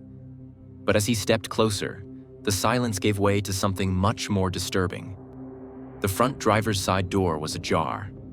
Inside, unmoving in the passenger seat, was a young woman still belted in place. Her phone lay untouched in her purse on the floorboard. It was a scene that didn't scream chaos, but whispered tragedy. Shaken, the man backed away, heart pounding. He dialed 911 with trembling hands. His voice cracked as he gave the dispatcher the details. A vehicle, a young woman, not moving. No one else around. Something was very wrong. And he was sure of one thing. This wasn't an accident. Within minutes, Sabine County Sheriff's deputies and EMS personnel were on their way. First responders arrived swiftly, navigating the rural roads with urgency. The paramedics were the first to reach the car, headlights from their vehicle spilling onto the roadside like stage lights on a frozen scene. Livy Lewis was found in the passenger seat. Her seatbelt remained fastened. There were no signs of a struggle inside the car, no broken windows, no signs of impact, no evidence of a crash. Despite their best efforts, paramedics could do nothing. Livy was already gone. The estimated time of death, determined later by medical examiners, was approximately 12:58 a.m., no more than 15 minutes before the Good Samaritan had found her. The timing chilled investigators. Whoever had been with her was gone, by seconds or maybe just minutes. The proximity of the discovery to the estimated moment of death made one thing painfully clear. This had not been a planned disappearance. It was sudden, jarring, and devastatingly final. Deputies immediately cordoned off the area. Floodlights were brought in. Crime scene tape was stretched across the two-lane road, and markers were placed with precision. The Charger was secured and later towed to a forensic processing lot under strict supervision. Investigators wanted no room for contamination. Every detail mattered now. Her student ID badge was still clipped to the center console, visible like so many signs of her ambition. Her purse remained closed beside her, its contents undisturbed. Nothing had been taken. Her jewelry, small, delicate pieces she wore daily, was still in place. To those trained in criminal investigation, the message was clear. This was not a robbery. This was not a random act. It was calculated, intentional, personal. What puzzled detectives even more was the unnerving calmness of the scene. The Charger wasn't damaged. The cabin was tidy. No shattered glass. No forced entry. No footprints leading up to the driver's side window. And yet, just outside the open door, they found one crucial clue. a single spent rifle casing. Lying in the dewy grass, it glinted under the forensic lights, evidence that something terrible had occurred right there, feet from the edge of the road. Nearby, faint impressions in the ground showed someone had been pacing, back and forth in short, tense lines. As officers swept the area with flashlights and infrared scanners, they discovered a set of footprints veering off into the nearby woods. The tracks were deep enough to suggest hurried movement, but they led nowhere conclusive. Whoever had left them was gone. And if they'd been carrying something, it was no longer with them. No weapon was found, no second vehicle, no discarded clothing. The footprints simply ended, as though the person had vanished into the trees. Inside the Charger's rear compartment, investigators noted boot scuff marks on the carpet. Unusual, considering Livy had been found in the front seat. The marks suggested that someone had entered or exited through the back. But again, there were no signs of a second occupant in the front. Whoever had been there had taken great care to leave few traces behind. It was eerie in its precision, as if someone had orchestrated the entire event to be quick, clean, and hard to trace. Less than 24 hours after the discovery, rumors spread rapidly across Hemphill. Word reached law enforcement that Livy had made contact with someone that night.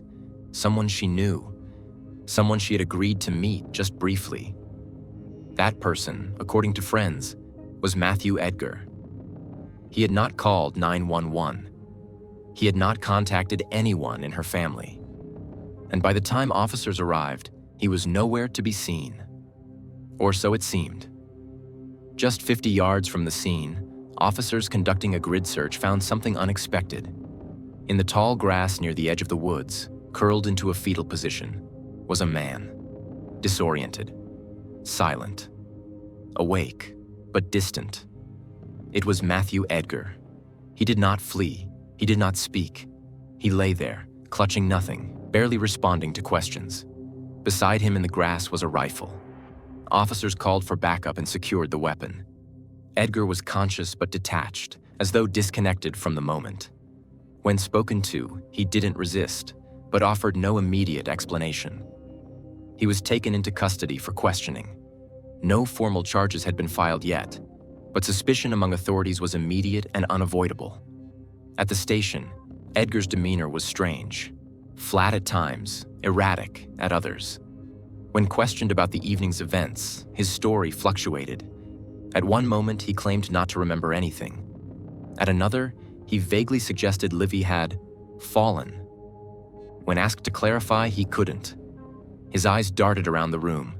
His speech was hesitant. He referred to Livy in the past tense, repeatedly asking officers, "Am I going to jail forever?" When investigators inquired directly about the weapon, he grew quiet. Standard protocol followed. He was tested for gunshot residue. The results came back positive. Toxicology reports confirmed that Edgar had alcohol in his system, enough to impair his judgment, but not enough to explain a complete memory blackout. Investigators noted this detail carefully. Impairment did not equal amnesia, and inconsistencies in his statements began stacking up. He seemed aware of key details, but only selectively. His timeline shifted. His explanations contradicted known evidence. Back at the scene, forensics teams examined tire tracks, or rather the absence of them. There were no skid marks, no indication that Livy had attempted to flee.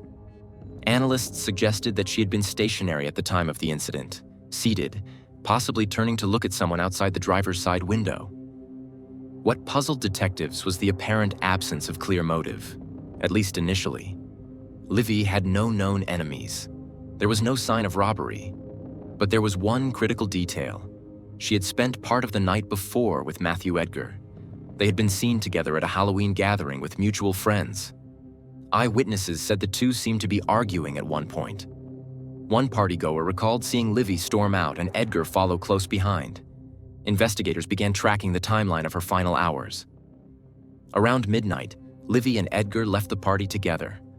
Friends later told police that Livy had seemed hesitant, conflicted about leaving with him, but also worried about making a scene. Edgar's behavior was described as possessive, his mood shifting from affectionate to angry within moments. This wasn't the first time. In the weeks leading up to Halloween, Livy had confided in a close friend that she was starting to feel trapped in the relationship. She said she was trying to end things, but that it was complicated.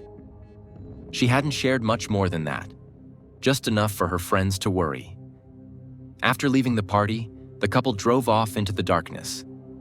What happened next remains a matter of partial reconstruction and educated theory. Sometime between 2 and 4 a.m., authorities believe a violent argument broke out in the car. Whether the vehicle was parked at the time of the attack as investigators gathered evidence, they began to suspect that the murder was not a crime of passion, but premeditated. Friends came forward with texts from Matthew in the days leading up to Livy's death. In one message, he told a friend, "I can't let her go. If she's with someone else, it's over for me." In another, just 2 nights before the meeting, he wrote cryptically, "If it ends my way." Autopsy results confirmed what the officers already suspected. Even more unsettling, investigators found no evidence that Matthew had brought his phone to the scene. They believe he turned it off and left it at home, possibly to avoid GPS tracking. This level of calculation chilled everyone involved in the case. In the weeks that followed, forensic teams reconstructed the final minutes of Livy's life using data from her phone, GPS records. Her text history ended abruptly around 12:45 a.m., just moments before the shooting. The last message, sent to a friend, simply read, "I'm okay. Just finishing up now." Investigators believe she sent that message while sitting in the car with Edgar, unaware of what was to come. Digital forensics recovered fragments of deleted messages. In one unsent note, she had typed, "I can't keep doing this." That message was time-stamped 12:54 a.m. Security footage from a local gas station showed the couple purchasing drinks just hours before Livy was killed. He appeared calm. She looked tense. Eyewitnesses reported seeing them together, and a video captured them in the vehicle, with Edgar sitting in the driver's seat and Livy beside him. This would later become critical to prosecutors trying to establish a timeline of events and location. What happened after Livy's death painted a chilling picture of Matthew Edgar. Authorities believe he remained at the scene for several minutes, standing outside the car, staring at her body. Tire impressions suggested he had parked nearby but fled on foot. Whether it was panic, calculation, or both, he disappeared into the woods without a trace. They had driven together in her car to the edge of the highway, just far enough from town that no one could hear. Law enforcement would later uncover even darker truths. After Livy's death, detectives obtained a search warrant for Edgar's phone and social media accounts. What they found was chilling. Hundreds of messages, many angry and erratic, others disturbingly obsessive. In one, he told her, "If I can't have you, no one will." In another, "You don't know what I'm capable of." They weren't just idle threats. Livy's death sent shockwaves through East Texas. In a region where violent crime was rare, the murder of a nursing student, a hometown girl with a bright future, struck a chord. Memorials sprang up overnight. Her classmates lit candles at a vigil on campus. Her church held a service that Sunday. Hundreds showed up, many wearing lavender ribbons, Livy's favorite color. The forensic evidence was building. The blood on Edgar's clothes matched Livy's DNA. The weapon found near him was traced back to a friend of his, one who had reportedly let Edgar borrow it weeks earlier for target practice. The trajectory of the bullet aligned with Edgar's position. It wasn't one thing that tied him to the murder. It was everything. 1,000 small pieces coming together to form a picture of a relationship that had turned deadly. Edgar's family home was searched under warrant, and investigators seized multiple firearms, electronics, and clothing items. A neighbor reported seeing Edgar in the early hours of Halloween morning, walking alone down a back road. His clothes were muddy, and he looked dazed. That was the last confirmed sighting. Despite the overwhelming evidence, Edgar was not formally charged with murder for several weeks. In that time, he remained free. He returned to his home, attended local events, even showed up at Livy's memorial service. Friends and family whispered in disbelief, struggling to reconcile the sight of him mourning publicly. And yet, even with all the evidence pointing directly to Edgar, the legal process moved slowly. COVID-19 had delayed the court systems. Grand juries met infrequently. Edgar was initially released on a bond of $50,000, an amount shockingly low for someone linked to a homicide. Darcy Bass was outraged. "He killed my daughter and he's walking free," she told reporters. Prosecutors argued for a higher bond, but the judge, citing a lack of formal charges at the time, kept the original terms. The Lewis family began to fear what many dared not say aloud, that Livy's killer might never be held accountable. While Edgar waited for the indictment, he returned to his grandparents' house, stayed off social media, and refused to talk to reporters. After more than a year of delays, Matthew Edgar's murder trial was finally scheduled for late January 2022. The case would be tried in San Augustine County due to concerns about local bias in Sabine County. The prosecution prepared a straightforward narrative. Edgar, enraged and controlling, shot Livy during an argument in his truck and left her body on the side of a rural road. The evidence was physical, circumstantial, and damning. But just as the trial was set to begin, on February 1st, 2022, something unthinkable happened. Edgar didn't show up. He had vanished. The courtroom erupted in confusion. Family members of Livy Lewis were stunned. Prosecutors scrambled to notify law enforcement. The presiding judge issued an immediate bench warrant for Edgar's arrest, and local deputies were dispatched to his last known address, his grandparents' home near Hemphill. They found nothing but an empty room. Edgar had vanished. His ankle monitor, intended to track his location as a condition of his bail, had gone dead. Authorities believed he had cut it off and fled. Incredibly, the trial continued in his absence. Under Texas law, a defendant who willfully absconds can be tried in absentia. And so, for the next 5 days, the courtroom proceeded as if Edgar were seated right there in the defense chair, even though it sat empty. Jurors heard testimony from friends, forensic experts, law enforcement, and Livy's mother. The prosecution detailed how Edgar had threatened Livy, how his behavior had become increasingly erratic, and how his story didn't match the physical evidence. They showed texts, played voicemails, and introduced autopsy results. Despite a murder charge, despite the graphic forensic evidence, and despite his prior violent behavior, Edgar's bond had not been revoked. Prosecutors had warned the judge that Edgar posed a danger, but the court allowed him to remain free, provided he appeared each day for the proceedings. The manhunt began immediately. A BOLO, be on the lookout alert, was issued. Search parties and drones scoured wooded areas. Law enforcement agencies from across Texas, including the Texas Rangers, the U.S. Marshals Service, and local sheriff's departments, launched a coordinated effort to track Edgar down. They searched nearby towns, combed through cell tower pings, and followed tips about possible sightings. For weeks, helicopters buzzed over forested properties. Dogs tracked scents through creek beds and abandoned hunting camps. Billboards featuring Edgar's photo loomed over highways, bearing the words, "Wanted for murder." How does a convicted murderer disappear in a place where everyone knows everyone? One theory: Edgar had help. In the days following his disappearance, investigators questioned several of Edgar's friends and extended relatives. Some were uncooperative, others claimed ignorance. But it was clear from the beginning that Edgar had planned his escape. He had likely been preparing for weeks, if not longer. He knew where the patrols would look first. He knew the terrain. He even seemed to know when to move and when to vanish again, always staying just ahead of those tracking him. As local media buzzed with suspicion, pressure mounted. Families and community members wanted answers, and fast. The Sabine County Sheriff's Office held a press conference 3 days after the murder, stating, "We have strong evidence linking Mr. Edgar to the scene," Sheriff Maddox said. "He is considered armed and dangerous. We call upon the public to aid us." The announcement escalated the manhunt. Tip lines flared. Videos from gas stations and highways in neighboring Louisiana were checked. Border surveillance equipment was tapped. The case became not just a homicide investigation, but a top priority manhunt.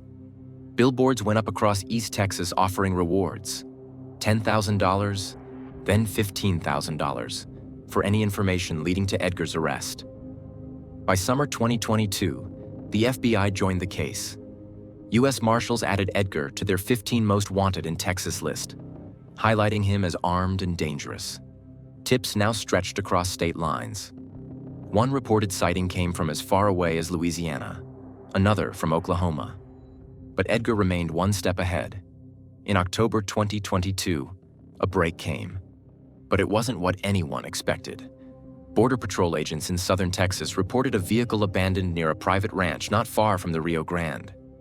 Inside, they found clothes, maps, and a phone registered to a distant cousin of Edgar's. Surveillance footage from a nearby store appeared to show a man matching Edgar's description buying supplies days earlier. The implication was clear. He may have been trying to cross into Mexico. That revelation added a new international dimension to the case. U.S. Marshals coordinated with Mexican authorities to monitor known cartel-controlled crossings, but no further sightings emerged. Some believed he had made it across. Others believed he died trying. The FBI issued an Interpol Red Notice, essentially a global arrest alert, in early 2023, placing Edgar on international watch lists. Posters were distributed across border regions in both English and Spanish. Tips came from Mexico, Guatemala, Belize, and even as far as Costa Rica. But again, nothing verifiable. Just shadows and echoes. On May 29, 2023, a ranch worker in southern Arizona contacted authorities after spotting a man sleeping near an irrigation canal. The man had a beard, was malnourished, and had a homemade tattoo reading LL under his collarbone. Livy's initials. He initially gave a false name, but later confessed under pressure. Matthew Edgar had been captured. His arrest made national news.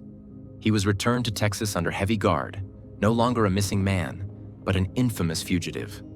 This time, there would be no bail. He was remanded directly to the Texas Department of Criminal Justice. Matthew Edgar was convicted of murder in the shooting death of Livy Lewis and sentenced to 99 years in prison in the Caulfield Unit, a maximum security prison in East Texas. For Livy's family, it wasn't closure, but it was a measure of justice.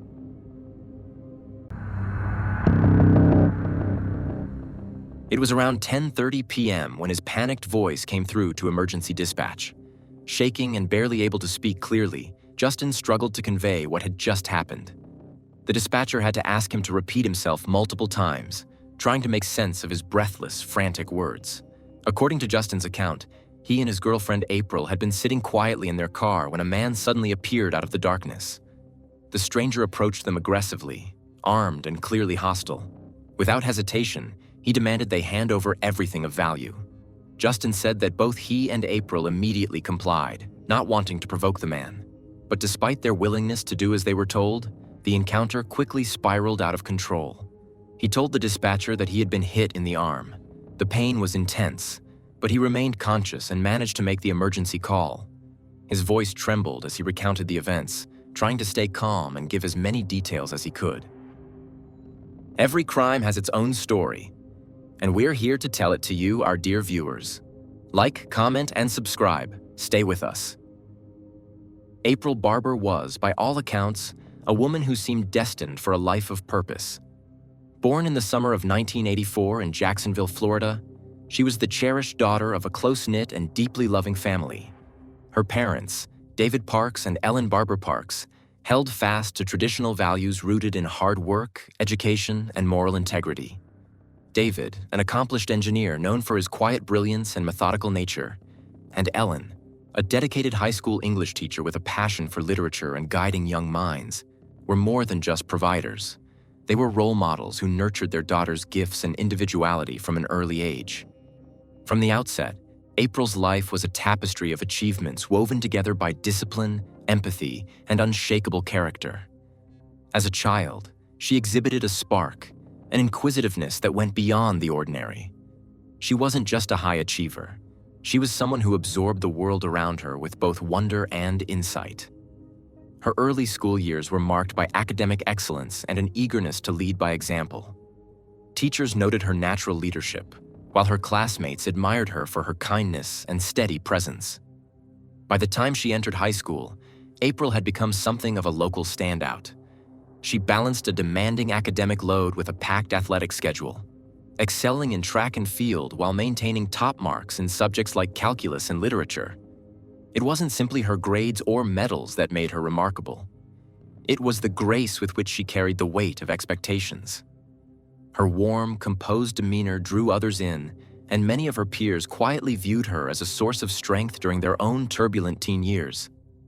April's emotional maturity became especially apparent during one of the most difficult periods of her adolescence: the sudden loss of a close family member, an event that shook the very core of her tight-knit family.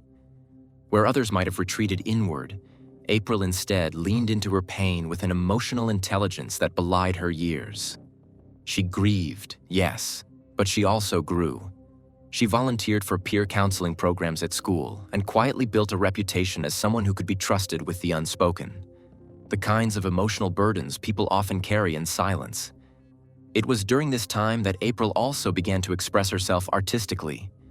She discovered a love for photography, capturing not only landscapes and city life, but also the subtleties of human expression. Her photos had a raw, intimate quality to them, a reflection of her deep connection to the people and world around her. She began submitting her work to local galleries and student competitions, slowly gaining recognition not just for her talent behind the lens, but for her unique perspective that combined artistic intuition with a humanistic eye. But April's generosity wasn't confined to emotional support or creative outlets. She remained actively involved in community service throughout her youth. She volunteered at local animal shelters on weekends, often arriving before sunrise to help with morning routines. She tutored underclassmen in math and science, showing the same patience and encouragement that she herself had received from mentors. Her life, outwardly, was a model of what could be achieved with determination, compassion, and structure. Those who knew April often described her as the kind of person who lights up a room. There was a magnetic quality to her smile, sincere, disarming, and reassuring. Strangers quickly became friends in her presence, and friends soon became lifelong companions. She had a way of listening that made people feel seen, heard, and understood, and in turn, she was deeply respected and admired by a wide circle of peers and mentors. As she entered adulthood, it appeared that every door was opening before her.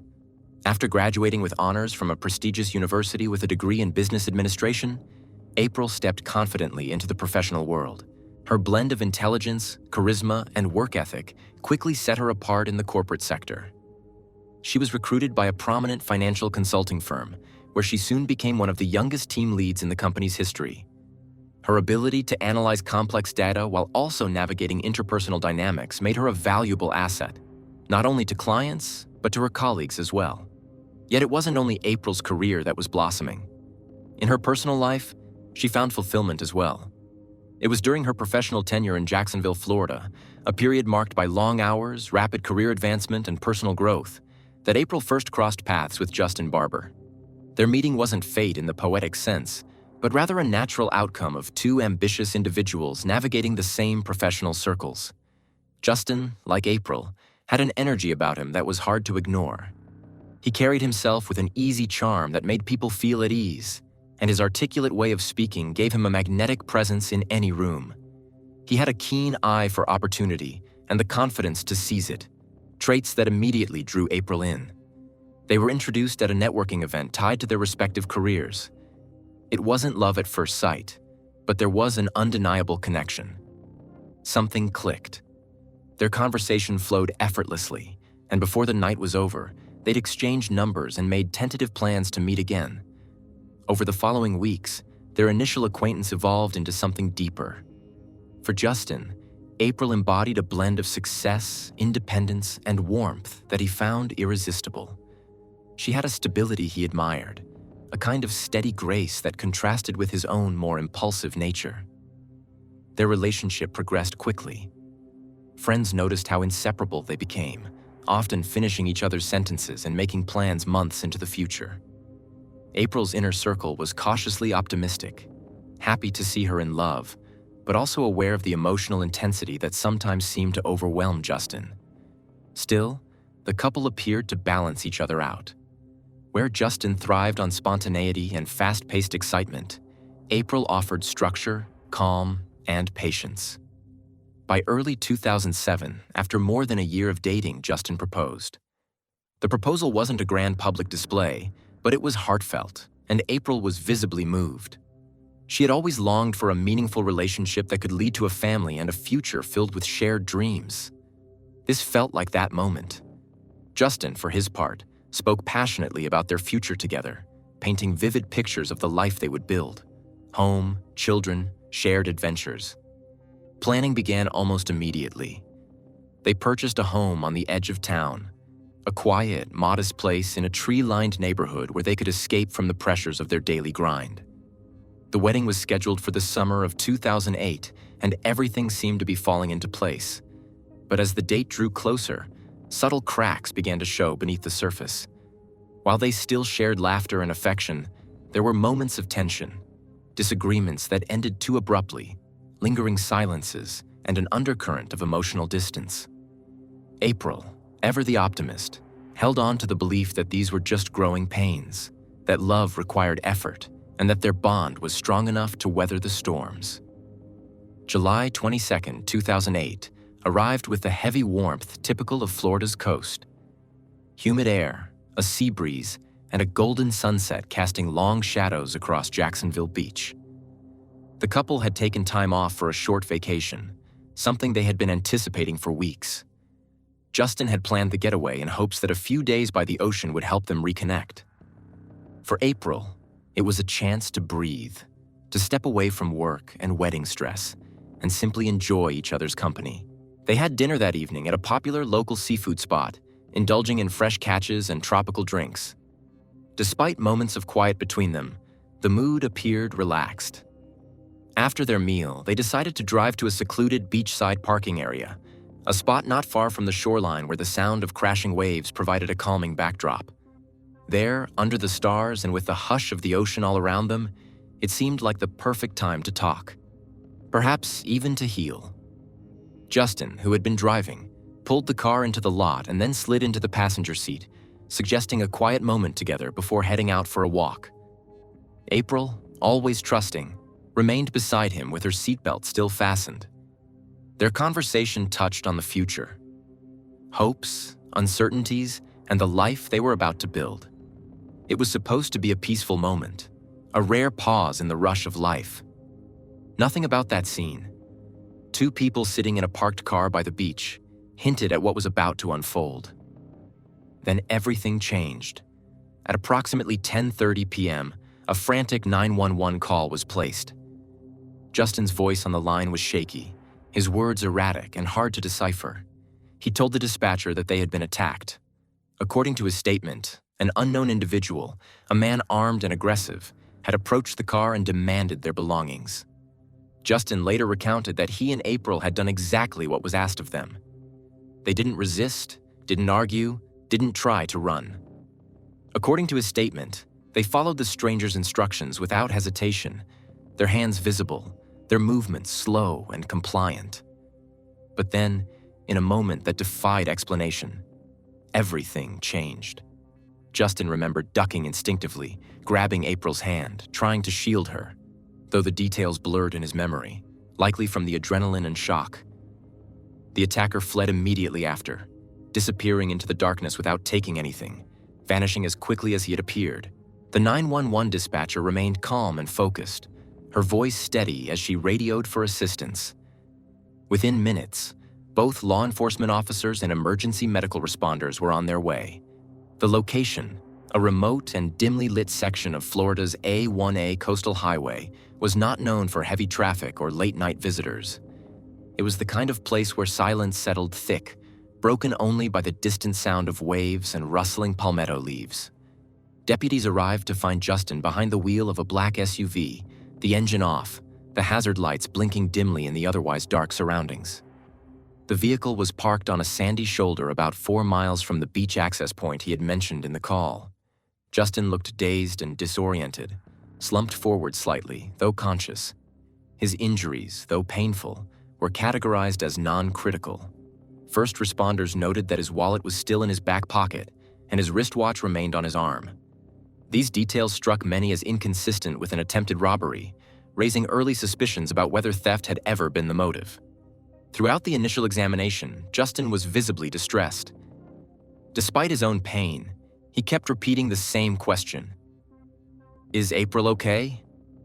Please, someone tell me she's okay."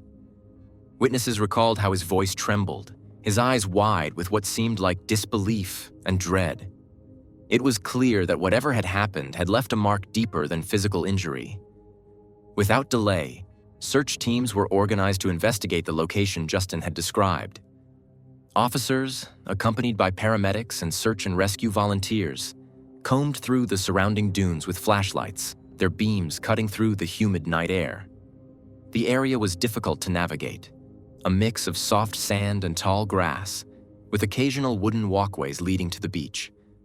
Every step was deliberate. The atmosphere was heavy with urgency, silence hanging thick except for the murmur of radios and the crunch of boots over sand. In the early morning hours, a call was made to April's parents, David and Ellen Parks. The news was devastating, delivered gently but firmly. Their daughter, the woman they had lovingly raised and supported through every stage of her life, was missing under deeply troubling circumstances. When detectives later arrived at their home to deliver more details in person, Ellen collapsed into David's arms before a single word had been spoken. She would later describe that moment as feeling like the entire world had been pulled out from under us. It was the kind of grief that suffocated, a wave of sorrow so complete that it numbed the senses. April had never been the type of person who sought out danger. She lived a grounded, thoughtful life, built on consistency and trust. She wasn't involved with people who lived on the edge. She had no history of conflict, no known enemies. The idea that someone would deliberately harm her, on a beach of all places, with no apparent motive, felt not only tragic, but incomprehensible. It was a scenario that seemed pulled from a fictional screenplay, not something that could actually happen to someone so kind and centered. At her workplace, colleagues were stunned into silence when the news broke. April had just spoken about her upcoming trip with a mix of nervousness and hope. She'd said she wanted it to be a fresh start, a moment to reconnect. "I think it'll be good for us," she had said just days before she left. No one could have imagined those would be some of the last words they'd hear from her. To those who knew her best, April was more than just a kind soul. She was a force. Described as intelligent, loyal, and generous to a fault, she believed in giving people the benefit of the doubt. She often saw good in others before they saw it in themselves. She gave second chances when others wouldn't, and sometimes when she probably shouldn't have. When searchers finally found her, it was near the edge of the dunes, approximately 30 feet from the beach access point. Her jewelry was still on. Small hoop earrings, a delicate silver bracelet, and the wedding ring she rarely removed. Her purse was nearby in the sand, its contents undisturbed. There were no signs of a struggle, no evidence that anything had been taken, which only deepened the mystery surrounding her final moments. The scene lacked the usual signs of a robbery gone wrong. As investigators surveyed the area, they found no shell casings, no footprints suggesting a third party had fled, and no witnesses reported hearing or seeing anything suspicious that night. In fact, most of the nearby houses were dark and quiet, their occupants fast asleep. The silence on the beach, investigators would later say, was almost unnerving. Adding to the confusion, investigators noted the precision of the gunshot wound. Singular, direct, instantly fatal. As if someone had planned it to be clean and quick, without mess. It was the kind of detail that stayed with the forensic team long after they left the scene. In the hours following the discovery of her, Justin Barber was rushed to Shands Hospital in Jacksonville for treatment. Doctors cleaned and bandaged his wounds. He was interviewed by detectives while sedated, but he insisted on telling his story. The man had come out of nowhere, he said. Justin claimed he tried to protect April. At first glance, the scene appeared to be a random act, a tragic, senseless attack in an otherwise peaceful beach town. Justin's story seemed plausible. It was entirely possible that they had been targeted by a stranger, someone desperate enough to carry out such a violent act. The investigation into April Barber's murder began with the kind of confusion and uncertainty that often surrounds high-profile cases. Initially, detectives had no reason to suspect foul play within the couple's dynamic. After all, Justin Barber's initial account of events seemed plausible.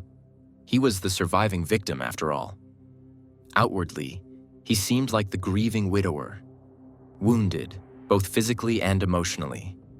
He wore his hospital bandage like a symbol of suffering, speaking softly when he gave statements and attending April's memorial service with a subdued presence. The idea that they were attacked by a random assailant appeared, at first, to be a reasonable theory. However, as the investigation unfolded, a series of clues began to expose a far darker truth that would shake the foundation of everything investigators believed.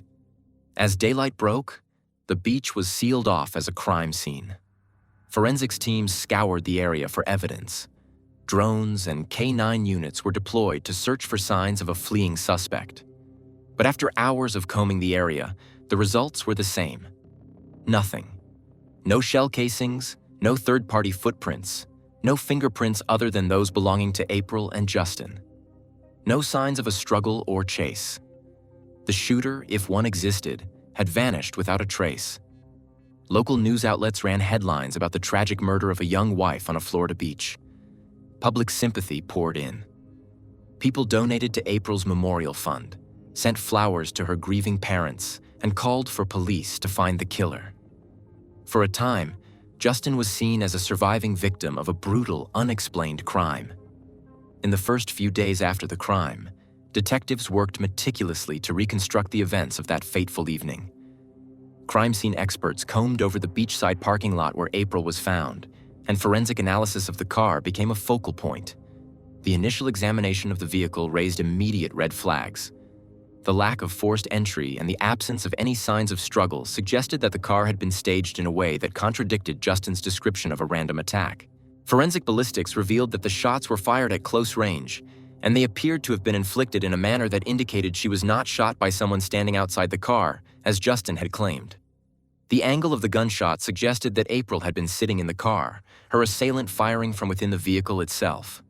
This was a stark contradiction to Justin's version of events, where he described being attacked by a stranger who had approached the car from outside. Surveillance footage from the day of the murder showed the couple arriving at the beach much later than Justin had originally claimed. Cell phone records indicated multiple calls from Justin's phone in the hours leading up to the crime, some to contacts that detectives would later identify as women with whom he was involved. In fact, as forensic analysts dug into Justin's email and browsing history, they found evidence that Justin was not the faithful husband he portrayed to the public. Investigators began re-examining the physical wounds Justin had sustained. He had been shot 4 times, but none of the wounds had hit a major artery, organ, or bone. Forensic pathologists concluded that the angles of the wounds and the shallow depth of the bullets were consistent with self-inflicted injuries. One wound, to the shoulder, had an odd trajectory that would have required the shooter to stand behind and slightly above him. Tests for gunpowder residue on Justin's hands and clothing came back inconclusive but hinted at recent firearm discharge. As investigators continued to dig deeper into Justin's background, they discovered troubling patterns that hinted at a motive. Financial records revealed that Justin was in deep debt. His business ventures had all failed, and his personal finances were in complete disarray. His credit cards were maxed out, and he was facing a number of lawsuits from creditors. He had recently applied for several loans and had been denied due to his poor financial standing. It became clear that Justin had been living beyond his means, and his inability to secure a stable financial future only added pressure to an already volatile situation. But it wasn't just his finances that raised suspicion. The discovery of the life insurance policy on April's life was the pivotal moment in the investigation. Just months before her death, Justin had taken out a $1.5 million policy on April without her knowledge. The policy, which named him as the beneficiary, had been paid in full just weeks before the murder. Detectives soon uncovered that the couple's relationship had been anything but perfect. While Justin had painted a picture of a happy marriage in his initial statements, evidence suggested otherwise. Friends and family of April revealed that the couple's finances were a constant point of contention between them. April had been increasingly concerned about their growing debt, and she had started questioning Justin about his spending habits. There were several instances when April had discussed her concerns with close friends, and even mentioned that she was unsure about going through with the wedding, though she had never voiced these concerns directly to Justin. Her reluctance to discuss the issue in depth was seen as an effort to avoid conflict, but the tension between them was palpable. The more detectives learned about Justin's behavior after April's death, the more suspicious it became. He filed for the life insurance payout almost immediately, rushing to collect the money. His attempts to make a claim on the policy raised eyebrows, and it became evident that Justin was far more interested in securing the payout than in mourning the loss of his wife.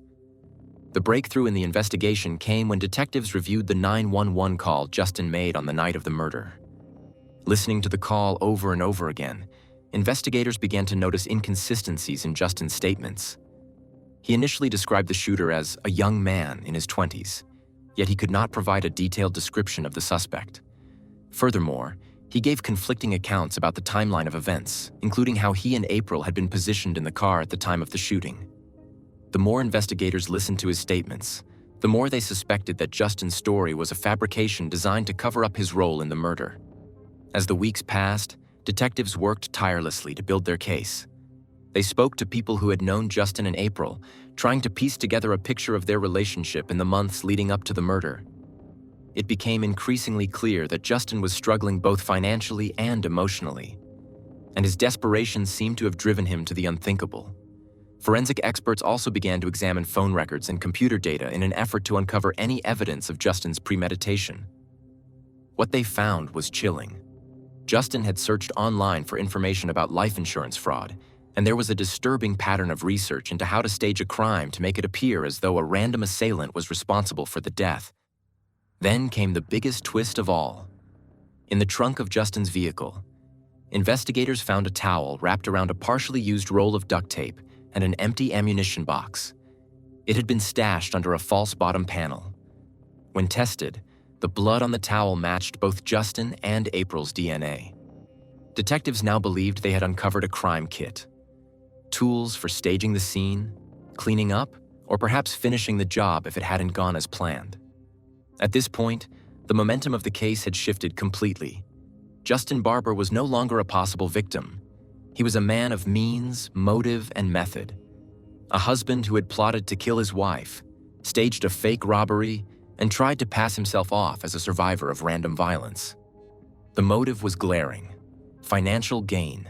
With millions in insurance money, Justin could pay off his debts and start a new life, possibly with one of the women he had been courting behind April's back. Still, there was one last hurdle. Justin hadn't been arrested. The investigation, while deeply suspicious, hadn't yet crossed the line into a courtroom-quality case. Prosecutors wanted more. They needed airtight evidence, forensic, digital, behavioral, that could eliminate any doubt. They needed to be sure that a jury would see what they saw. Not a grieving widower, but a cold-blooded killer. The next step would be building a timeline, minute by minute, of Justin and April's final hours. Investigators pulled credit card records, traced the couple's movements through cell tower pings, and began reconstructing what they were doing in the hours leading up to April's death. They discovered the pair had eaten dinner that night at a popular Jacksonville seafood restaurant. Waitstaff described them as quiet, perhaps tense, but nothing outwardly unusual. One server remembered April looking tired, but smiling politely. She tipped generously. That was April's nature, even in her final hours. From there, the timeline narrowed.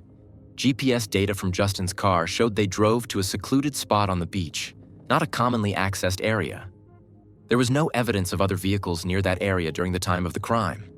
Phone records showed that despite Justin's claim that his phone had been damaged during the attack, it had still been pinging towers, including one several miles from the beach, after the time he claimed the shooting occurred.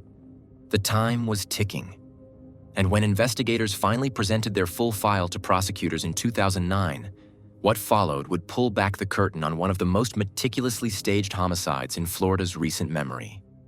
The investigation had transformed from a tragic case of an apparent random act of violence to a meticulously planned murder driven by financial greed. What seemed like a senseless shooting in a quiet beachside parking lot was now revealed as a calculated execution. A husband's betrayal of his wife for money. But the detectives were not finished yet. They had gathered the evidence, and now it was time to bring Justin Barber to justice.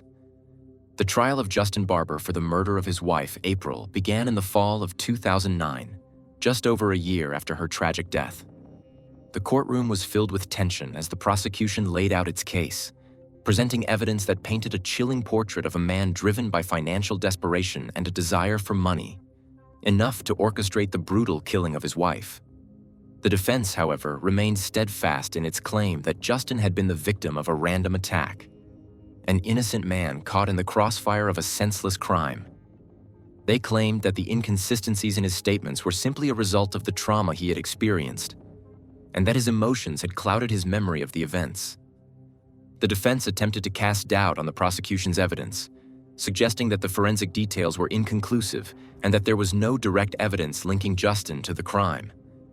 They tried to push the narrative that there were other possible explanations for April's death, including the possibility of a botched robbery or an accidental shooting by an unidentified third party. But as the days wore on, it became increasingly clear that the evidence stacked against Justin was overwhelming. Strategy quickly unraveled as the trial progressed.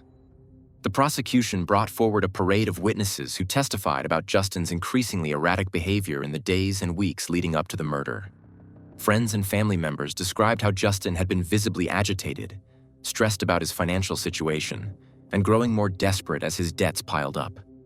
April's friends testified that she had been increasingly concerned about their relationship and had even expressed doubts about the wedding. Some spoke about how she had started talking about separating from Justin, though she had never fully confronted him about her fears. In the face of mounting evidence, Justin's behavior during the trial only further fueled the prosecution's case.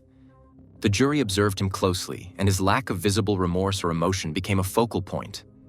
While other defendants in similar circumstances might have shown some degree of grief or sadness, Justin seemed more concerned with the proceedings themselves, more focused on his defense than on mourning his wife. At one point, he was even seen smiling and laughing with his attorneys during breaks in the trial, an action that did not go unnoticed by the jury. The life insurance policy also took center stage during the trial.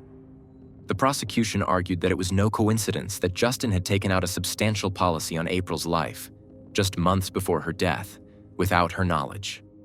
The timing of the policy, combined with the fact that he was the sole beneficiary, pointed to a clear financial motive. The defense's attempt to downplay the significance of the life insurance policy fell flat in the face of such overwhelming evidence. The policy, they argued, wasn't just a safeguard. It was the key to understanding Justin's motive. As the trial neared its conclusion, the prosecution made its closing argument.